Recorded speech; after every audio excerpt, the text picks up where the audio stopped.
કે અયોધ્યાના મંદિરને તોડો અને મસ્જિદ બનાવો. અને જે ભાગલા થયા ત્યાંથી હિન્દુઓની લાશો ભરાઈને અહીંયા આવતી હતી. અને બીજું એક સૂત્ર હતું કે હિન્દુ રક્તના ટીપે ટીપે મંદિર બનશે ઈંટે ઈંટે. કે જે 2.77 એકરની જે જગ્યા હતી, જે વિવાદિત જગ્યા હતી, કે જ્યાં વિવાદિત ઢાંચો જે બનેલો હતો, બરાબર, એનો જે મતલબ જે ગર્ભગૃહ કહેવાય, ત્યાં રામ ભગવાનની મૂર્તિ મુકાઈ ગઈ. જે આપણે સાંભળીએ છીએ કે રામ ભગવાનની મૂર્તિ પ્રગટ થઈ. અડવાણીજીએ સોમનાથથી અયોધ્યાની રથયાત્રાની જાહેરાત કરી. એ યાત્રાના મુખ્ય સંયોજક હતા નરેન્દ્રભાઈ મોદી. और मंदिर वहीं बनाएंगे. હવે આખા દેશમાંથી લોકોને બોલાઈ રહ્યા છે. તો મુલાયમ સિંઘે એવું કીધું કે પંછી ભી પેર નહીં માર શકતા. હવે છતાં અયોધ્યામાં 30 ઓક્ટોબરના આગલા દિવસનું દ્રશ્ય એવું હતું કે કોઈ અયોધ્યામાં પ્રવેશી શકે નહીં. કાર સેવકોને પકડી પકડીને એમાં બસમાં ચડાવ્યા, પણ ડ્રાઇવિંગ સીટ પર કોઈ નહોતું. એટલે એક ભાઈ ડ્રાઇવિંગ સીટ પર બેસી ગયા અને એ બસ સીધી બેરિકેડ્સ તોડતા તોડતા જે કહેવાતો બાબરી ઢાંચો એટલે રામ જન્મભૂમિ સુધી બસ જઈને ત્યાં અટકી. અને એ જ બધા લોકો બાબરી ઢાંચા પર ચડી ગયા, એના પર ભગવો ધ્વજ ફરકાવ્યો. અને આ આખી ઘટના આખી દુનિયાએ જોઈ. અને એ વખતનું દ્રશ્ય એવું હતું કે સરયુ નદીનું પાણી લાલ થઈ ગયું, કારણ કે એટલી બધી લાશો પડી. સરકારે લાશો ડિસ્ટ્રોય કરી. કાર સેવક આખી દુનિયાભરમાંથી આવ્યા. એટલે ફાયરિંગ જ થયું હતું? ફાયરિંગ થયું હતું. પોલીસે એ વખતના વિડીયો તમે જુઓ તો 30 ઓક્ટોબર 90ના કે 6 ડિસેમ્બર 92 જે રામ ભક્તો અયોધ્યામાં હતા એમનો ગુસ્સો પ્રગટ થયો અને એમણે ઢાંચો ધ્વસ્ત કરી નાખ્યો.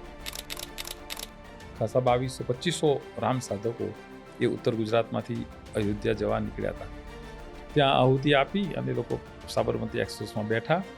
અને પછી દુનિયાએ સમાચાર સાંભળ્યા કે 27 ફેબ્રુઆરી 2002 સવારે ગોધરામાં આ એક ટ્રેન ઉપર હુમલો થયો અને એક બોગી સળગાઈ S6 અને એમાં 56 જેટલા કાર સેવકો, રામ સાધકો એમને એ લોકો એમાં બળીને ભડથું થયા.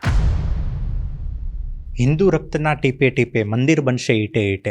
આ એક માત્ર સૂત્ર નહોતું, પરંતુ લાખો હિન્દુઓની ભાવના અને બલિદાનની એક કહાની હતી. 1526માં જ્યારે બાબરે અયોધ્યામાં મંદિર તોડી પાડ્યું, ત્યારે કોઈને કલ્પના પણ ન હતી કે આ જગ્યા પર ફરી એકવાર ભવ્ય અને દિવ્ય રામ મંદિર ઊભું થશે. વર્ષો સુધી આંદોલનો, અહેવાલો, કોર્ટ કેસો, સંઘર્ષો ચાલતા રહ્યા. આજે આપણી સાથે જે ગેસ્ટ છે, તેઓ છેલ્લા 40 વર્ષના આ સફર અને રામ મંદિરના આંદોલનના સાક્ષી રહ્યા છે. તો આજે આપણે એમની પાસેથી એમનો આંખે દેખેલો અહેવાલ સાંભળીશું. આજના પોડકાસ્ટમાં ગેસ્ટ છે અરવિંદભાઈ બ્રહ્મભટ્ટ. તેઓએ પોતાના જીવનમાં આંદોલનના અનેક પડાવોને જોયા છે. ધરપકડ, રેલીઓ, સંઘર્ષ અને હિન્દુ સમાજની એકતાના એક્ઝામ્પલને તેમણે પોતાની નરી આંખે જોયા છે. આજના પોડકાસ્ટમાં આપણે છેલ્લા 500 વર્ષના આ સંઘર્ષનો ઇતિહાસ સાંભળવાના છીએ. અંત સુધી પોડકાસ્ટ જરૂરથી સાંભળજો, કારણ કે આ માત્ર એક ઇતિહાસનો પોડકાસ્ટ નથી, પણ એક શ્રદ્ધાનો વિષય છે. So Arvind Brahmbhatt sir on the Sagar Kathrotiya show.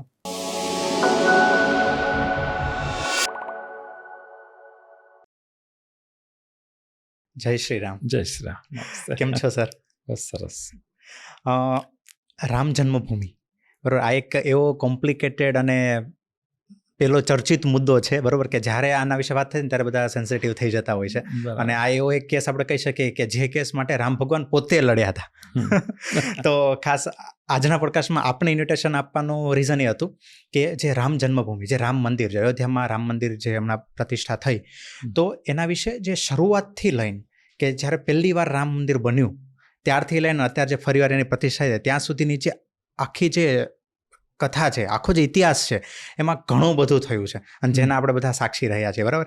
અને અમે બધા તો એનો આમ કહેવાય ને કે ન્યૂઝના માધ્યમથી સાક્ષી રહ્યા છીએ, પણ આપ તો એના સૌથી વધારે આમ કહેવાય કે હાજરો હજુર સાક્ષી છો. એટલે આપના મુખ્યથી જ અમારે આ બધું સાંભળવું છે, બરાબર. તો શરૂઆત આપણે કરીએ કે રામ મંદિર અયોધ્યામાં સૌથી પહેલા કોણે બનાવ્યું હતું? મહારાજા કુશ. ઓકે. એમણે જે લવ કુશનું આપણે નામ સાંભળ્યું, રામ ભગવાનના જે પુત્ર છે લવ અને કુશ, એમાંથી જે કુશ. ઓકે. કુશ એમણે મંદિર, ભવ્ય દિવ્ય મંદિર બનાવ્યું. ઓકે.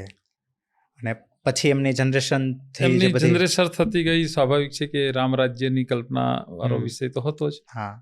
અને એ સમય પછી અનેક દાયકાઓ પસાર થયા પછી હિન્દુસ્તાન એક એવું હતું કે વિશ્વમાં કોઈ પણ આક્રમક આવ્યો એણે બે કામ કર્યું કે એણે સત્તા તો મેળવવી હતી, ભૂમિ પર રાજ કરવું હતું, પરંતુ જે સમાજ છે એ સમાજની શ્રદ્ધાના કેન્દ્રોને પણ એણે નષ્ટ કર્યા. એટલે એ સમાજની જે નૈતિક તાકાત છે એના શ્રદ્ધા કેન્દ્રો છે, એના મૂલ્યો ઉપર છે.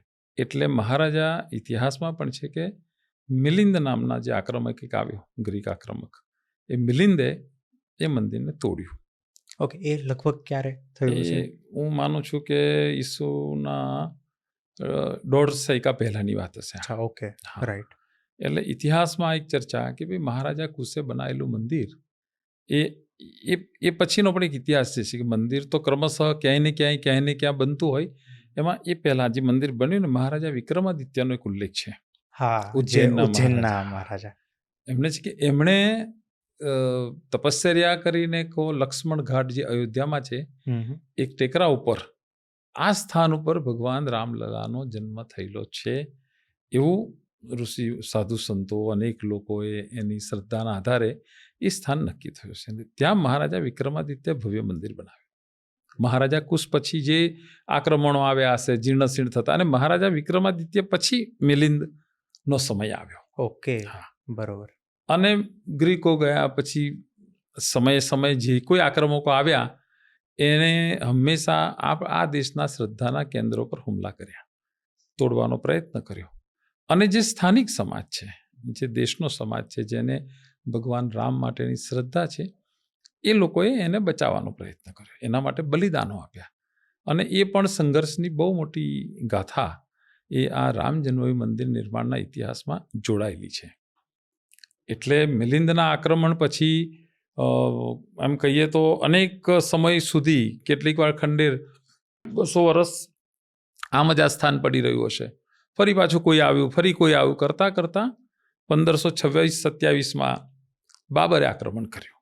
ઓકે. બાબરે રાણા સાંગાને મને લાગે હરાવ્યા. રાણા સાંગાને હરાવ્યા પછી એ સત્તામાં અહીંયા આવ્યા પછી એણે આદેશ કર્યો એના મીર બાંકીને, એના સેનાપતિને, કે અયોધ્યાના મંદિરને તોડો અને મસ્જિદ બનાવો. અને મીર બાંકીએ એ મંદિરને તોડ્યું. અને ઇતિહાસ કહે છે કે 1,70,000 આટલી મોટી સંખ્યામાં માણસો ત્યાં મર્યા એના તોપગોળાઓ સામે. એટલે મીરબાંકીએ જે મંદિર તોડવા માટે ટ્રાય કરી, એ તોપગોળાથી તોડવા ટ્રાય કરી હતી. સંઘર્ષ થયો, યુદ્ધ થયું, પછી એણે તોપનો ઉપયોગ કર્યો. એની સામે હિન્દુઓએ બહુમતી આપી. એટલે ઇતિહાસમાં એક જગ્યા ઉલ્લેખ છે કે આ મંદિર હિન્દુઓના લોહીના ગારામાંથી આ મસ્જિદ બનાવવાનો પ્રયત્ન થયો. એટલે કેટલું લોહી વહ્યું હશે એ સમયમાં. એટલે વાસ્તવમાં 1,70,000 હિન્દુઓની લાશો ઢળી અને એ જે લોહી પડ્યું એનો ગાળો બનીને મસ્જિદ બનાવવાનો ત્યાં પ્રયત્ન મીર બાંકીએ કર્યો. આવું ઇતિહાસકાર કનિંધમ છે, એણે પોતાની નોંધમાં લખેલું છે. ઓકે.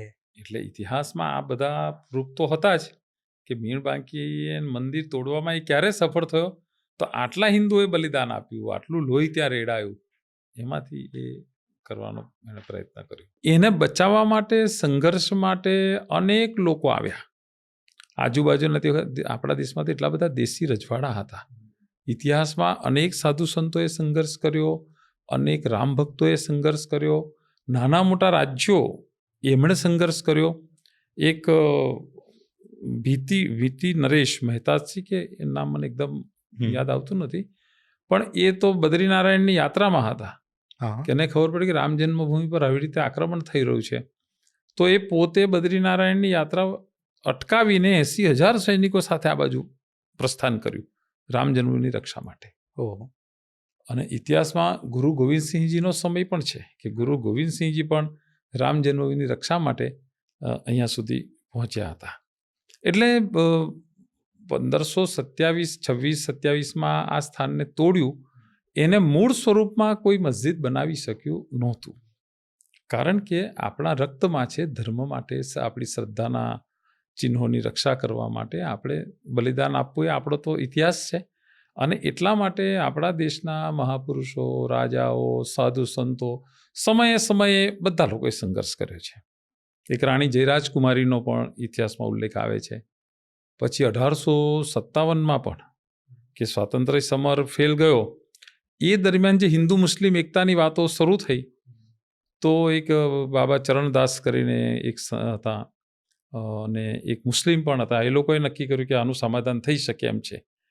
તો ઇતિહાસમાં એ પણ છે કે 1857 પછી અંગ્રેજોએ આ બંને લોકોને ફાંસીના માચે લટકાવી દીધા, પણ આ ઇસ્યુનું સમાધાન ન ન કરવા થવા દીધું. દીધું. કારણ કે અંગ્રેજોની પણ આ જ નીતિ હતી. તો છેલ્લે ચલો તો ભાગલા પાડો ને રાજ રાજ કરો કરો, એ જ હા, હતું. એ જ એટલે હતું ને. જો હિન્દુ મુસ્લિમો જ એક થઈ જાય તો એનું તો હા, અને પછી 1857 જ એક સમય એવો હતો કે આ દેશમાં હિન્દુ મુસલમાન ભેગા થઈ જશે હા અને અંગ્રેજો અહીંયાથી જવું પડશે. જવું પડશે. અને એટલે અંગ્રેજોએ જે નીતિ વાપરી એમાંથી પછી કોંગ્રેસની સ્થાપના પણ એની બેસન્ટ, એઓ હ્યુમ, આ બધા લોકોએ જે કરી એ અંગ્રેજો જ હતા. એમણે કોંગ્રેસ તો બનાવી પહેલા. ઓકે. અંગ્રેજોની સામે લડવું હોય તો કોઈ એક સંગઠન હોય તો વોઇસ એનો થઈ જાય. પછી એ જ લોકોએ મુસ્લિમ લીગ, મોહમ્મદ અલી જીણાને આગળ કરીને એમણે મુસ્લિમ લીગ બનાવી. તો ભારતનું હંમેશા રાજનીતિમાં અનેક લોકોએ રામ જન્મભૂમિ માટે સંઘર્ષ કર્યો અને અંગ્રેજોની સામે આ યુદ્ધ ચાલ્યું. બધા મહાત્મા ગાંધીજીના નેતૃત્વમાં આઝાદીની લડાઈ લડાઈ ત્યાર પછી. અને આપણે કહીએ કે આ દેશનો જે પ્રાણ છે ને એ ધર્મ છે. તો આ જે સમય હતો 1853 થી 1855, જ્યારે 1857 ફાંસી આપી, ત્યારે જે રામ મંદિરની જે જગ્યા હતી ત્યાં પણ હિન્દુ મુસ્લિમો વચ્ચે કંઈક ઘર્ષણ થયું હતું, કંઈક હનુમાન ગઢીના લીધે. એમાં એ શું હતું? આમાં હનુમાન ગઢી એ અયોધ્યાનું મોટું કેન્દ્ર રહ્યું. સાધુ સંતો, ત્યાગી સાધુઓની બહુ મોટી ફોજ હનુમાન ગઢીમાં હતી. અને એ સમયે ત્યાં પણ ગાયોની હત્યા થઈ. એટલે આજે કે હિન્દુ મુસ્લિમને ઉશ્કેરવાનો જે પ્રયત્ન થયો અને એમાંથી કોમી તોફાનો થયા. એટલે અંગ્રેજોએ હિન્દુ મુસલમાન એક ન થાય એના માટે કોઈને કોઈ, મને લાગે છે કે આ એ તુક્કા થયા હશે કે જેના કારણે કોઈને કોઈ વૈમનસ્ય જારી રહે. તો એ વખતે અયોધ્યામાં ખૂબ તોફાનો થયા અને એનું જ પરિણામે આવ્યું કે આવા લોકોને એમણે ફાંસી આપવાનો ચાન્સ મળ્યો આવા કોઈને કોઈ વાતાવરણ વચ્ચે. પછી ત્યાં એવો બી એક સાંભળ્યું છે કે ત્યાં કોઈ ફકીર કે કોઈ સંતો આવ્યા હતા કે જેમણે જે વિવાદિત જગ્યા હતી, કે જે મસ્જિદના ભાગમાં જે જગ્યા આવતી હતી, મુસલમાનોના ભાગમાં જગ્યા આવતી, ત્યાંની દિવાલો ઉપર રામ રામ લખ્યું હતું. એ જે જગ્યા પર જે ચબૂતરો હતો જેને રામ જન્મભૂમિ માનતા હતા, ત્યાં એક સંતે રામ રામ રામ લખી નાખ્યું. એ લઈને મુસલમાનોમાં ઉશ્કેરાટ ફેલાયો કે આ અમારી મસ્જિદ છે, આ અમારું આસ્થાન છે. અને એમાં ફરી પાછા ત્યાં તોફાનો થયા અને અંગ્રેજોએ એ તોફાનોને દાબી દીધા. એટલે રામ જન્મભૂમિ માટે 1526થી લઈને 1947 દેશ આઝાદ થતાં સુધી દેશી રજવાડાઓથી માંડીને અનેક નાના મોટા ઇતિહાસમાં સંઘર્ષો આવ્યા. એ બધા લોકોએ સંઘર્ષો કર્યા ભગવાન રામની જન્મભૂમિ બચાવવા માટે. ઓકે. તો આજે આપણે જે બધું ન્યૂઝ જોઈએ છીએ અને જે આર્ટિકલ્સ બધા વાંચીએ છીએ, એની અંદર જે એક ડિસ્પ્યુટેડ લેન્ડ, જે આખી અયોધ્યાની કહેવાય છે, બરાબર, એ થોડુંક તમે બ્રીફ આપી શકશો કે એ કેટલો એરિયા છે અને શું છે? કારણ કે આગળ જે આપણું ડિસ્કશન થાય તો શું છે કે ઓડિયન્સ બી એ વસ્તુ સાથે રિલેટ કરી શકે કે આ કયા મુદ્દાની વાત ચાલે છે. બરાબર. એ રીતે હવે અયોધ્યામાં ભગવાન રામની જન્મભૂમિ જે બની એ તો તોડવામાં આવી. પૂરી મસ્જિદનું સ્વરૂપ તો બન્યું નહીં. ઔરંગઝેબના જો બાબર ગયા પછી અકબર પણ આવ્યો. અકબરે થોડું હિન્દુ મુસ્લિમનું વાતાવરણ ચલાવ્યું. એટલે એમાં આ સંઘર્ષને બહુ તૂલ મળ્યો એવું નહીં થયું, પણ એઝ ઇટ ઇઝ બધું સ્ટેટસ કો જેવી સ્થિતિ રહી હશે. જેમ હતું એમ નમ રહ્યું. સ્થાનિક પ્રજામાં સંઘર્ષ ચાલતો હશે. કોઈને પૂજા કરવા જવા દે, કોઈ ના જાય, કોઈ મારે નમાજ પડવી છે, આ બધા ઇસ્યુ રહેતા હશે, હું માનું છું ત્યાં સુધી. ઔરંગઝેબના સમયમાં, એટલે જે અકબરના સમયમાં ત્યાં ચોતરો બની ગયો. એક ચોતરો બન્યો. એ હિન્દુઓનું આ સ્થાન છે એટલા પૂરતું કે ભાઈ ચાલો તમારે કંઈ હોય તો તમે અહીં કરી લેવું, બાકીના લોકો એને મસ્જિદ માને. પણ એક ચોતરો ત્યાં એ વખતમાં બન્યો. ઔરંગઝેબે પણ સતત એના સૈનિકોને મોકલીને વારંવાર આ બાબતમાં યુદ્ધ કર્યા છે. અને આપણા ત્યાંના માનો આજુબાજુની 5-15 કિલોમીટર માઇલ, 60-70 માઇલ, એમાં જે નાના મોટા રજવાડા હતા ને, એ લોકો આ જન્મભૂમિ માટે સંઘર્ષ કરતા જ હતા કે કોઈ પણ તોડવા આવે તો એની સામે સંઘર્ષ કરતા હતા, બલિદાન આપતા હતા. એટલે એવું કહેવાય છે કે ઇતિહાસમાં ઔરંગઝેબના સમય સુધીમાં લાખો લોકોએ આમાં બલિદાન આપ્યા છે. તે સમયે તો તલવાર ભાલા એ જ હતું, આમને સામને લડવાનું હતું. એટલે ઔરંગઝેબને પણ એ ચોતરો ઇતિહાસમાં લખેલું હતું, બાબરનામામાં લખેલું છે કે આ ચોતરો બન્યો આ પ્રકારે. પછી ઔરંગઝેબના સમયમાં પણ એક લખાણ છે કે ભાઈ આ ચોતરો હંમેશા ઔરંગઝેબને પણ ખુશતો હતો કે હા, કારણ કે આ મસ્જિદ એને મસ્જિદનું સ્વરૂપ આપ્યું. બાબરી મસ્જિદ તો શબ્દ પછી બહુ મોડેથી આવ્યો. સ્વતંત્ર Okay. ભારતના આંદોલનમાં આવ્યો. બાબરી મસ્જિદ એ પેલા વખતે એ નામ નહોતું નહોતું.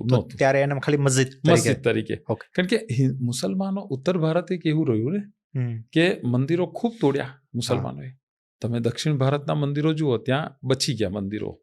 તો ત્યાંના મંદિરો, તમે રામેશ્વરનું મંદિર જુઓ, કેટલા એકરોમાં ફેલાયેલું છે. મોટા મોટા મંદિરો છે ત્યાં. નાના ગામડામાં પણ તમને મોટા મંદિરો જોવા મળે. એ દક્ષિણ ભારતનું દ્રશ્ય છે. અહીંયા શું થયું? મંદિરો તૂટ્યા. એટલે કૃષ્ણ જન્મભૂમિની પણ વાત છે, તો એને પણ તોડી. તો તમે ત્યાંનું દ્રશ્ય જુઓ. તમે જો મથુરા ગયા હો તો એક બાજુથી અંદર દર્શન કરવા જઈએ છીએ આપણે. એક માનો 20x20ની જગ્યા હશે, એક રૂમ, જેમાં કૃષ્ણ ભગવાનનો જન્મ થયો. એ આપણે કહીએ છીએ. બીજા માર્ગે આપણે બહાર નીકળીએ છીએ અને એની ઉપરનું સ્ટ્રક્ચર આખું મસ્જિદનું છે. અને પાછળથી મુસલમાન ત્યાં નમાઝ પડવા ઉપર જાય છે. એટલે મસ્જિદ આજે એ ભાગ વાપરે પણ છે લોકો. એ દ્રશ્ય છે ત્યાં. તો કૃષ્ણ જન્મભૂમિ પણ એ દ્રશ્યમાં છે. સેમ વારાણસી. આજે તો વારાણસીની ખૂબ ચર્ચા છે, ખૂબ વિકાસ કર્યો અને રસ્તા મોટા થઈ ગયા, બાકી બધો વિકાસ થયો, ખૂબ થયો. પરંતુ એ પણ હકીકત છે ત્યાં કે મહાદેવજીનું જે શિવલિંગ છે, આપણે ત્યાં શું શિવલિંગ હોય, પછી દ્વાર બહાર નીકળતા નંદી હોય. આજે શું સ્થિતિ છે ત્યાં વારાણસીમાં કે એક મોટી દિવાલ બનેલી છે. ઉપર મસ્જિદ છે આ બાજુના ભાગમાં. એ દિવાલની તરફ મોઢું કરીને નંદી મોટો છે, આજે પણ ઉભેલો છે ત્યાં. એટલે કે ગર્ભગૃહને એ લોકોએ મસ્જિદ બનાવી દીધી. અને ગર્ભગૃહ અને નંદીની વચ્ચે દિવાલ આજે ઉભેલી છે. અને અત્યારે જે આખું રિનોવેશન થયું એમાં તમને નંદી ઓપનલી દેખાય. દિવાલ ત્યાં લખેલું પણ છે. તમને પોલીસ પણ બતાવે, આર્મી પણ બતાવે, કોઈ પણ વ્યક્તિ બતાવી શકે. નંદીના દર્શન કરે છે બધા. એક કૂવો છે ત્યાં કે આ શિવલિંગ આ લોકોએ તોડ્યું, તો એમ કહેવાય છે આ શિવલિંગને બચાવ્યું ત્યાંથી કાઢીને અને એમને કૂવામાં મૂકી દીધું. તો આજે કૂવો સચવાયેલો છે ત્યાં. પરંતુ એ ગર્ભગૃહ એ મસ્જિદ બનેલી છે આજે. શિવલિંગનું મોઢું દિવાલ તરફ છે. એટલે આવું એક જગ્યાએ નથી થયું. હા, આવું એટલે ભારતમાં અનેક સ્થાનો પર. અને આ આખું વિશ્વ હિન્દુ પરિષદની પ્રેરણાથી કહો કે વિવિધ મતપંથના સંપ્રદાયના બધા સંતો એક મંચ પર આવ્યા, ત્યારે આ બધું વધારે એમના ધ્યાનમાં આવ્યું હશે. એમાંથી જ આ બધી એક મુવમેન્ટ દેશમાં ઊભી થઈ. જે રામ જન્મભૂમિ જેને કહીએ, એ જગ્યા 2.77 એકર જગ્યા, એનો વિવાદ છે એવી વાત તે સમયે ચાલી. પણ એ એક્ઝેક્ટ માર્કિંગ તો આ આંદોલનમાં બધું આ વિષયો બહાર આવ્યા. આ કેસ લડતું હતું કોણ સૌથી પહેલાં? કે જ્યારે ભારત આઝાદ થયો તો મુસલમાનોને તો પાકિસ્તાન જોઈતું હતું. એટલે મુસલમાને આખા દેશમાં આંદોલન કર્યું હતું. તો મુસલમાનને પાકિસ્તાન મળ્યું, પરંતુ હિન્દુસ્તાનને, ભારતવાસીઓને હિન્દુસ્તાન ના મળ્યું. હિન્દુઓને હિન્દુસ્તાન ના મળ્યું. હિન્દુઓને શું મળ્યું? ભારત, ધેટ ઇઝ ઇન્ડિયા, બિન સાંપ્રદાયિક દેશ મળ્યો. મુસલમાનોને ધાર્મિક કટ્ટરતાવાદ હતો જેને કે અમારે તો ઇસ્લામ માટે અમારે દેશ અલગ જોઈએ, તો એને પાકિસ્તાન મળી ગયું. પણ હિન્દુઓને હિન્દુસ્તાન ના મળ્યું. ભારતના પ્રધાનમંત્રી જવાહરલાલ નહેરુએ કીધું કે આ સેક્યુલર સ્ટેટ છે અને અહીંયા બધા રહી શકશે. અને એટલા માટે જે લોકોએ પાકિસ્તાનની માંગણી કરી હતી એ મુસલમાનો એ અહીંયા રહ્યા જ. અને જે ભાગલા થયા ત્યાંથી હિન્દુઓની લાશો ભરાઈને અહીંયા આવતી હતી. ત્યાં હિન્દુઓની કતલેઆમ થઈ છે, હિન્દુઓ લૂંટાયા છે, બધું સંપૂર્ણ જેને કહેવાય કે બધો અત્યાચાર હિન્દુએ સહન કર્યો. તે વખતના નેતૃત્વએ હિન્દુઓની રક્ષા નહીં કરી શક્યા. કારણ કે તે સમયે મહાત્મા ગાંધીજી કે જવાહરલાલ નહેરુ એની હિન્દુ મુસ્લિમ એકતાની વાતો તો ચાલુ જ હતી. એટલે એ સમયે અયોધ્યામાં પણ જે લોકો હતા, ત્યાંનો રામ ભક્ત સમાજ કહો, સાધુ સંતો કહો, એ લોકોને પણ થયું કે હવે દેશ આઝાદ થયો તો રામ જન્મભૂમિ પણ આઝાદ થઈ જશે. કારણ કે એ તો બાબરના સમયથી માનો થયું, અકબરના સમયમાંથી સંઘર્ષ ચાલ્યો, ઔરંગઝેબના સમયમાં સંઘર્ષ ચાલ્યો, ત્યાર પછી મુસલમાનોના, અંગ્રેજોના સમયમાં સંઘર્ષ ચાલ્યો. પણ કોઈએ સમાધાનનો રસ્તો ના કાઢ્યો. દરેક શું કરે કે લડાઈ થઈ જાય પછી એટલો એરિયા સીલ થઈ જાય, એટલે કોઈ ના હિન્દુ વાપરી શકે ના મુસલમાન વાપરી શકે. એટલે આ સ્થાનમાં ક્યારેય મુસલમાનોને માલિકી મળી નથી અને ક્યારેય મુસલમાનોએ ત્યાં નમાઝ પડી નથી. કારણ કે મુસલમાનોમાં પણ એક વર્ગ મોટો માનવાવાળો છે કે જ્યાં વિવાદિત જગ્યા છે ને એમાં એની નમાઝ ઇસ્લામ એને એમ ભગવાન એને કહે ને કે એ નમાઝ એને માન્ય જ નથી. એવો લોકો માનવાવાળો પણ એક વર્ગ હતો. એટલે ત્યાં મુસલમાનોએ નમાઝ પડી છે એવું આજે પણ ક્યાંય લખ્યું છે એવું નથી. પરંતુ 1949માં ત્યાંના લોકો કલેક્ટરનો પણ એક જે પોલીસ હતા જે સિક્યુરિટીમાં એ પણ મુસલમાન હતા કદાચ બક્સ કરીને, અને એણે કોર્ટમાં રજૂઆત કરી કે ભાઈ આ દિવસે ત્યાં અડધી રાત્રે પ્રકાશ થયો અને ત્યાં મેં જોયું કે આખી અયોધ્યા ત્યાં દોડી આવી અને ભય પ્રગટ કૃપાલ આરતી થઈ અને રામલલાનો ત્યાં ઉત્સવ થયો. એટલે એ આ રામ ભગવાનની મૂર્તિ ત્યાં મુકાઈ ગઈ અંદર 1949. એટલે એ જે હું સમજુ છું ત્યાં સુધી કે જે 2.77 એકરની જે જગ્યા હતી, જે વિવાદિત જગ્યા હતી, કે જ્યાં વિવાદિત ઢાંચો જે બનેલો હતો, બરાબર, એનો જે મતલબ જે ગર્ભગૃહ કહેવાય, ત્યાં રામ ભગવાનની મૂર્તિ મુકાઈ ગઈ. જે આપણે સાંભળે છે કે રામ ભગવાનની મૂર્તિ પ્રગટ થઈ એ જગ્યાએ ગામનો સાધુ સંતો હશે, રામ ભક્તો હશે, જેનો પૂર્વજો આ જન્મભૂમિ માટે સંઘર્ષ કર્યો હશે. એ જ સમાજે આઝાદીનો આખા પર્વ, કારણ કે ઉત્સવ તો હતો જ કે હવે આપણું ભારત આપણું થઈ ગયું, હવે અહીંયા હવે અંગ્રેજોનું ના ચાલે, હવે તો અહીંયા આપણું ચાલે. આઝાદી પછીની યથાસ્થિતિ આ રહી. ઓકે, કે ઓર્ડર તો 1950માં કીધું કે ભાઈ આપી દો, હિન્દુઓને દર્શન પૂજા કરવાનો રાઈટ આપો, પરંતુ એ રાઈટ મળ્યો નહીં. અને ત્યાં પોલીસ મૂકી દીધી, તાળા મારી દીધા અને કોઈને દર્શન પૂજાનો અધિકાર આપ્યો નહીં. ઇતિહાસમાં કીધું કે કોઈ સરકારી પૂજારી એની પૂજા કરી જાય, કોઈકને નિયુક્ત કર્યો હશે. આ સ્થિતિ યથાસ્થિતિ એ આઝાદી આપણને મળી 1950ની આ રામ જન્મભૂમિની સ્થિતિ હતી. ઓકે, પછી શું થયું? કારણ કે જે 1950થી પછી જ્યારે કહેવાય કે 50થી લઈને 80 સુધીમાં તો લગભગ ન્યુટ્રલ જેવું બધું રહ્યું, પણ 80 પછી આ મુદ્દો વધારે ચર્ચામાં આવ્યો, બરાબર, અને બધા લોકો સુધી આ વાત પહોંચી. એમાં VHP અને RSSનો બહુ મોટો ભાગ છે, રાઈટ? તો એ 1980 પછી શું થયું ને એની આપણે ડિટેલમાં થોડીક વાત કરીએ. હવે બિન સાંપ્રદાયિક દેશ બન્યો ભારત. હિન્દુ સંગઠનની વાત કરવી અથવા હિન્દુની વાત કરવી એટલે જાણે આપણે મુસ્લિમ વિરોધી છે, આપણે દેશ વિરોધી છે. સ્વતંત્ર ભારતમાં જે પરિસ્થિતિનું નિર્માણ થયું હશે એ સમયમાં એક વિષય આવ્યો કે વિદેશથી કેટલાક લોકો આવ્યા જવાહરલાલ નહેરુજી પાસે કે ભાઈ અમારા દેશમાં હિન્દુ બાબતમાં કોઈક વ્યવસ્થા, હિન્દુઓ માટે કોઈ હિન્દુઓની ચિંતા કરે એવું કંઈક વ્યવસ્થા થવી જોઈએ ભારતથી. તો સરકાર તરફથી એમને રિસ્પોન્સ ના મળ્યો. એમને એવું લાગ્યું આ સેક્યુલર દેશ છે, અહીંયાથી કોઈ હિન્દુઓની વિશેષ હિન્દુઓ માટે કશું કરવામાં નહીં આવે, કારણ કે આ દેશ એ બિન સાંપ્રદાયિક છે. તો એ વિચારથી વિદેશના જે લોકો હતા એ પછી RSSના દ્વિતીય સરસંઘચાલક હતા માધવરાવ સદાશિવરાવ ગોલકર, પરમ પૂજ્ય ગુરુજીને મળ્યા. પછી એ સમયે સાંદીપની આશ્રમ સ્વામી ચિન્મયાનંદજી મહારાજ એમને પણ બધા મળ્યા. એ દરમિયાન કેટલાક લેખો પણ લખાયા કે ખરેખર ભારત સ્વતંત્ર થયું છે, પરંતુ હિન્દુઓની કોઈ ચિંતા કરે એવું તો કોઈક પ્લેટફોર્મ બનવું જોઈએ. અને એમાંથી 1964માં વિશ્વ હિન્દુ પરિષદની સ્થાપના થઈ.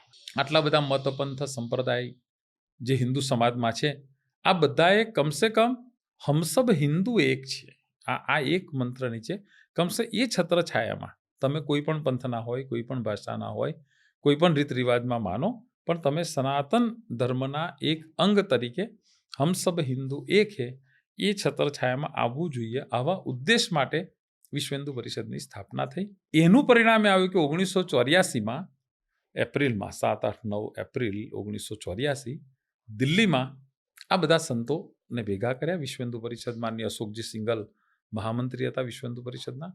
ધર્મ સંસદ બની અને એ ધર્મ સંસદમાં આ વિચારો વ્યક્ત થયા કે ભાઈ આપણો દેશ તો આઝાદ થયો, તો આજ દિન સુધી ગાયની હત્યા પર કેન્દ્રીય કાનૂન આજે પણ નથી, તો ગોવધ બંધી પર કોઈ કાયદો બન્યો નથી. આપણા દેશમાં રામની જન્મભૂમિ અયોધ્યા આજે પણ ભગવાન રામલલા એમાં બિરાજમાન છે. ત્યાં કોઈ મસ્જિદનું સ્વરૂપ નથી, પરંતુ ભગવાન રામની કીર્તિને અનુરૂપ ભવ્ય મંદિર નથી. સેમ મથુરામાં કૃષ્ણ જન્મસ્થાન કે 20x20ની રૂમ છે, એના ઉપર મસ્જિદનું સ્વરૂપ બનેલું છે, તો એ પણ મુક્ત થવું જોઈએ. પછી કાશી વિશ્વનાથ જોયું કે ત્યાં પણ નંદીની સામે દિવાલ ઊભી કરેલી છે, એટલે ગર્ભગૃહ એ મસ્જિદમાં છે અને દિવાલની પાછળ નંદી છે. નંદી છે. તો એને અને પછી ત્યાં પણ અહલ્યાબાઈ હોલકરે જ એનું યોગદાન આપ્યું છે મંદિરના નિર્માણમાં. તો એમણે કીધું કે ત્યાં પણ આ સ્થિતિ છે. તો રામકૃષ્ણ વિશ્વનાથ તીનો લેંગે એક સાથ આવું સૂત્ર ત્યાં આવ્યું કે અમે રામ જન્મભૂમિ મુક્ત કરીશું, કૃષ્ણ જન્મભૂમિ મુક્ત કરીશું અને કાશી વિશ્વનાથ મુક્ત કરીશું. હવે એ જે ધર્મ સંસદ 84માં થઈ એ વિશ્વ હિન્દુ પરિષદની મોટામાં મોટી ઉપલબ્ધિ. અને દરેક મતપંથ સંપ્રદાયના મોટામાં મોટા સાધુ સંતો બધા મંચ પર આવ્યા. અને પછી એ સ્થાન પર ઉલ્લેખ કરવામાં જે મેં પહેલા ઉલ્લેખ કર્યો કે દાઉદયાલ ખન્નાજી રામ જન્મભૂમિનો કેસ લડતા હતા. એ કોંગ્રેસના ઉત્તર પ્રદેશના નેતા હતા. એ કોર્ટમાં લડતા હતા. એટલે સાધુ સંતો અને વિશ્વ હિન્દુ પરિષદના અશોકજી સિંઘલ એ દાઉદયાલ ખન્નાજી પાસે ગયા અને એમણે એમને કીધું કે અમે તમને આમાં મદદરૂપ થઈ શકીએ. એમાં નિર્મોહી અખાડાનો પણ ઉલ્લેખ છે કે એ પણ પક્ષકાર તરીકે એના બાબતમાં કોર્ટમાં ગયેલા હતા, લડતા હતા. આવું બધો વિષયો સાધુ સંતો પણ સતત તો લડતા રહ્યા છે રામ જન્મભૂમિ માટે. તો આ બધા એમને જોડ્યા અને એમાં દાઉદયાલ ખન્ના એ રામ જન્મભૂમિ મુક્તિ યજ્ઞ સમિતિ બનાવવામાં આવી. એમાં એમણે પણ મદદ કરી, સહયોગ કર્યો અને વિશ્વ હિન્દુ પરિષદમાંથી તે વખતના મહામંત્રી અશોકજી સિંઘલ એ આ રામ જન્મભૂમિ મુક્તિ યજ્ઞ સમિતિનું બધું સંગઠનનું કામ એમણે ઉપાડ્યું અને આખા દેશમાં આ મૂવમેન્ટ શરૂ થઈ 1984થી. એટલે હું એક ઉલ્લેખ કરીશ તમને કે 84માં જ્યારે આ જે છે રામ જન્મભૂમિ મુક્તિ યજ્ઞ સમિતિ, હવે આ 84માં ત્યાં સંકલ્પ થયો દિલ્હીની 7, 8, 9 એપ્રિલ જ્યાં રામ જન્મભૂમિ મુક્તિ યજ્ઞ સમિતિ બની. એમાં મોટા મોટા સંતો જોડાયા. અયોધ્યામાં દિગંબર અખાડાના મહંત રામચંદ્રદાસજી મહારાજ આજે નથી, પરંતુ આ આખી મુવમેન્ટમાં એ બહુ કેન્દ્ર સ્થાને રહ્યા. આખો ઇતિહાસ એ 95 વર્ષ જીવ્યા અને આખો ઇતિહાસ આ રામ જન્મભૂમિનો કેસ ચાલ્યો ને કોર્ટમાં એમની જુબાની પણ નોંધાયેલી છે ખૂબ, કારણ કે એ ત્યાંના જ સંત છે, એમણે જોયેલું છે. રાઈટ. આઝાદી પહેલાનું દ્રશ્ય ને આઝાદી પછીનું દ્રશ્ય. પછી ગોરખ પીઠના મહંત અવૈધનાથજી મહારાજ એ પણ આજે નથી. એ રામ જન્મ મુક્તિ યજ્ઞ સ્વામી સત્યમિત્રાનંદજી મહારાજ હરિદ્વારના એ એમાં હતા. વામદેવજી મહારાજ એ રામ જન્મ મુક્તિ યજ્ઞ સમિતિમાં હતા. આવા મહંત નૃત્ય ગોપાલદાસજી મહારાજ એ આ સમિતિમાં હતા. એ વખતના જે મૂર્ધન્ય સંતો છે, મોટા મોટા સંતો આજે નથી, પરંતુ મહંત નૃત્ય ગોપાલદાસજી આજે જે આ સંસ્થા છે, ટ્રસ્ટ છે, રામ જન્મભૂમિ સરકારે જે ટ્રસ્ટ બનાવ્યું, નવું ટ્રસ્ટ બન્યું, એમાં પણ મહંત નૃત્ય ગોપાલદાસજી છે. તો એ પ્રારંભથી આ મુવમેન્ટમાં રહ્યા. Okay, right. એટલે રામ જન્મભૂમિ મુક્તિ યજ્ઞ સમિતિ શરૂ જ્યારે થઈ પછી સંગઠનનો તો સ્વાભાવિક છે કે ત્યાં નિર્ણય થયો દિલ્હીમાં, પછી છેક ગામડે ગામડે આ વિષયને કેવી રીતે પહોંચાડવો, પ્રચાર કરવો. તો એ પહોંચાડતો એપ્રિલ પછી અહીંયા રામ જન્મ મુક્તિ યજ્ઞ સમિતિએ મુક્તિ અનુષ્ઠાન સપ્તાહ એક ઉજવવાની શરૂઆત કરી. તો લોકોને ખબર જ નહોતી કે રામ જન્મભૂમિની વાસ્તવિક સ્થિતિ શું છે. એટલે એ જે અનુષ્ઠાન આપ્યું 9/12/84 થી 16/12/84 આ વિશ્વ હિન્દુ પરિષદ દ્વારા જે રામ જન્મભૂમિ મુક્તિ યજ્ઞ સમિતિ બની, એ પછી દરેક રાજ્યોમાં સમિતિ બની, જિલ્લાઓમાં સમિતિ બની, બધાને જોડવાનું કામ થયું.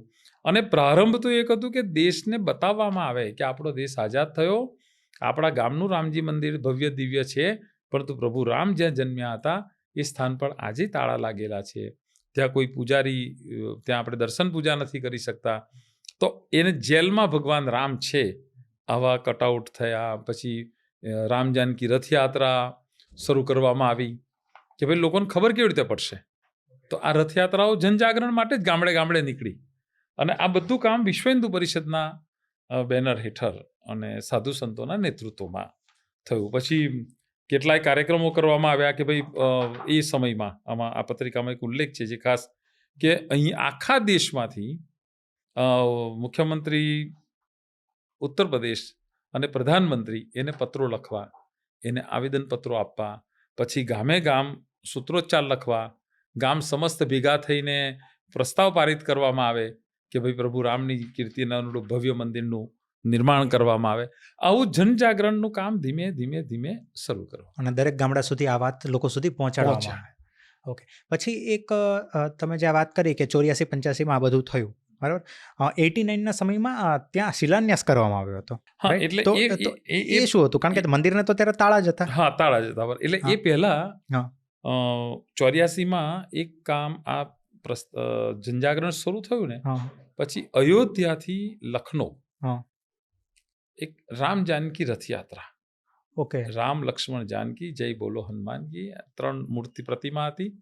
આ રથ ફરતા થયા ગામે ગામ અને બધાને સંકલ્પ VHP ના બેનર VHP ના બેનર હેઠળ. ઓકે. અને આખા દેશમાં રથ ફર્યા. હમ. કેટલીક જગ્યાએ રથ પર સરકારે રોક્યા. કોંગ્રેસનું શાસન હતું સર્વત્ર, હમ. એટલે સ્વાભાવિક છે રથ રોકાય તો પછી જનજાગરણ થાય, પાછું આંદોલન થાય. આવું કંઈ તો આ રામ જાનકી રથયાત્રાઓ બધી જગ્યાએ ફરી. હમ. 1985માં ફરી સાધુ સંતોની ધર્મ સંસદ થઈ, બીજી ધર્મ સંસદ. ઓકે. અને એમાં એવું નક્કી કરવામાં આવ્યું કે રામનવમી 1986માં આવે ત્યાં સુધીમાં આ રામ જન્મભૂમિ પર જે તાળા લાગેલા છે એ તાળા ખોલી નાખવામાં આવે. અને આ અંગે સરકારને રજૂઆતો શરૂ થઈ, સાધુ સંતોની સભાઓ થઈ. એટલે રથયાત્રાઓ જે ગામે ગામ ફરી, એની સાથે યુવાનો પણ જોડાયા. એટલે આના કારણે એક વાતાવરણ એવું બન્યું કે જે રામચંદ્ર પરમહંસજીએ લખનૌમાં એક સભા થઈ, એમાં એલાન કર્યું કે ભાઈ આગામી રામનવમી સુધી જો આ તાળા ખોલવામાં નહીં આવે તો હું આત્મદાહ કરીશ. આવું રામચંદ્ર પરમહંસજીએ ઘોષણા કરી મોટા સભામાં. અને ત્યાર પછી એમણે કીધું કે તમે તાળા નહીં ખોલો તો અમે તાળા તોડી નાખીશું. સાધુ સંતોની પણ સંમેલનો શરૂ થયા. ધર્મ સંસદમાં પ્રસ્તાવ પારિત થયો કે ભાઈ સરકારને અલ્ટિમેટમ આપો.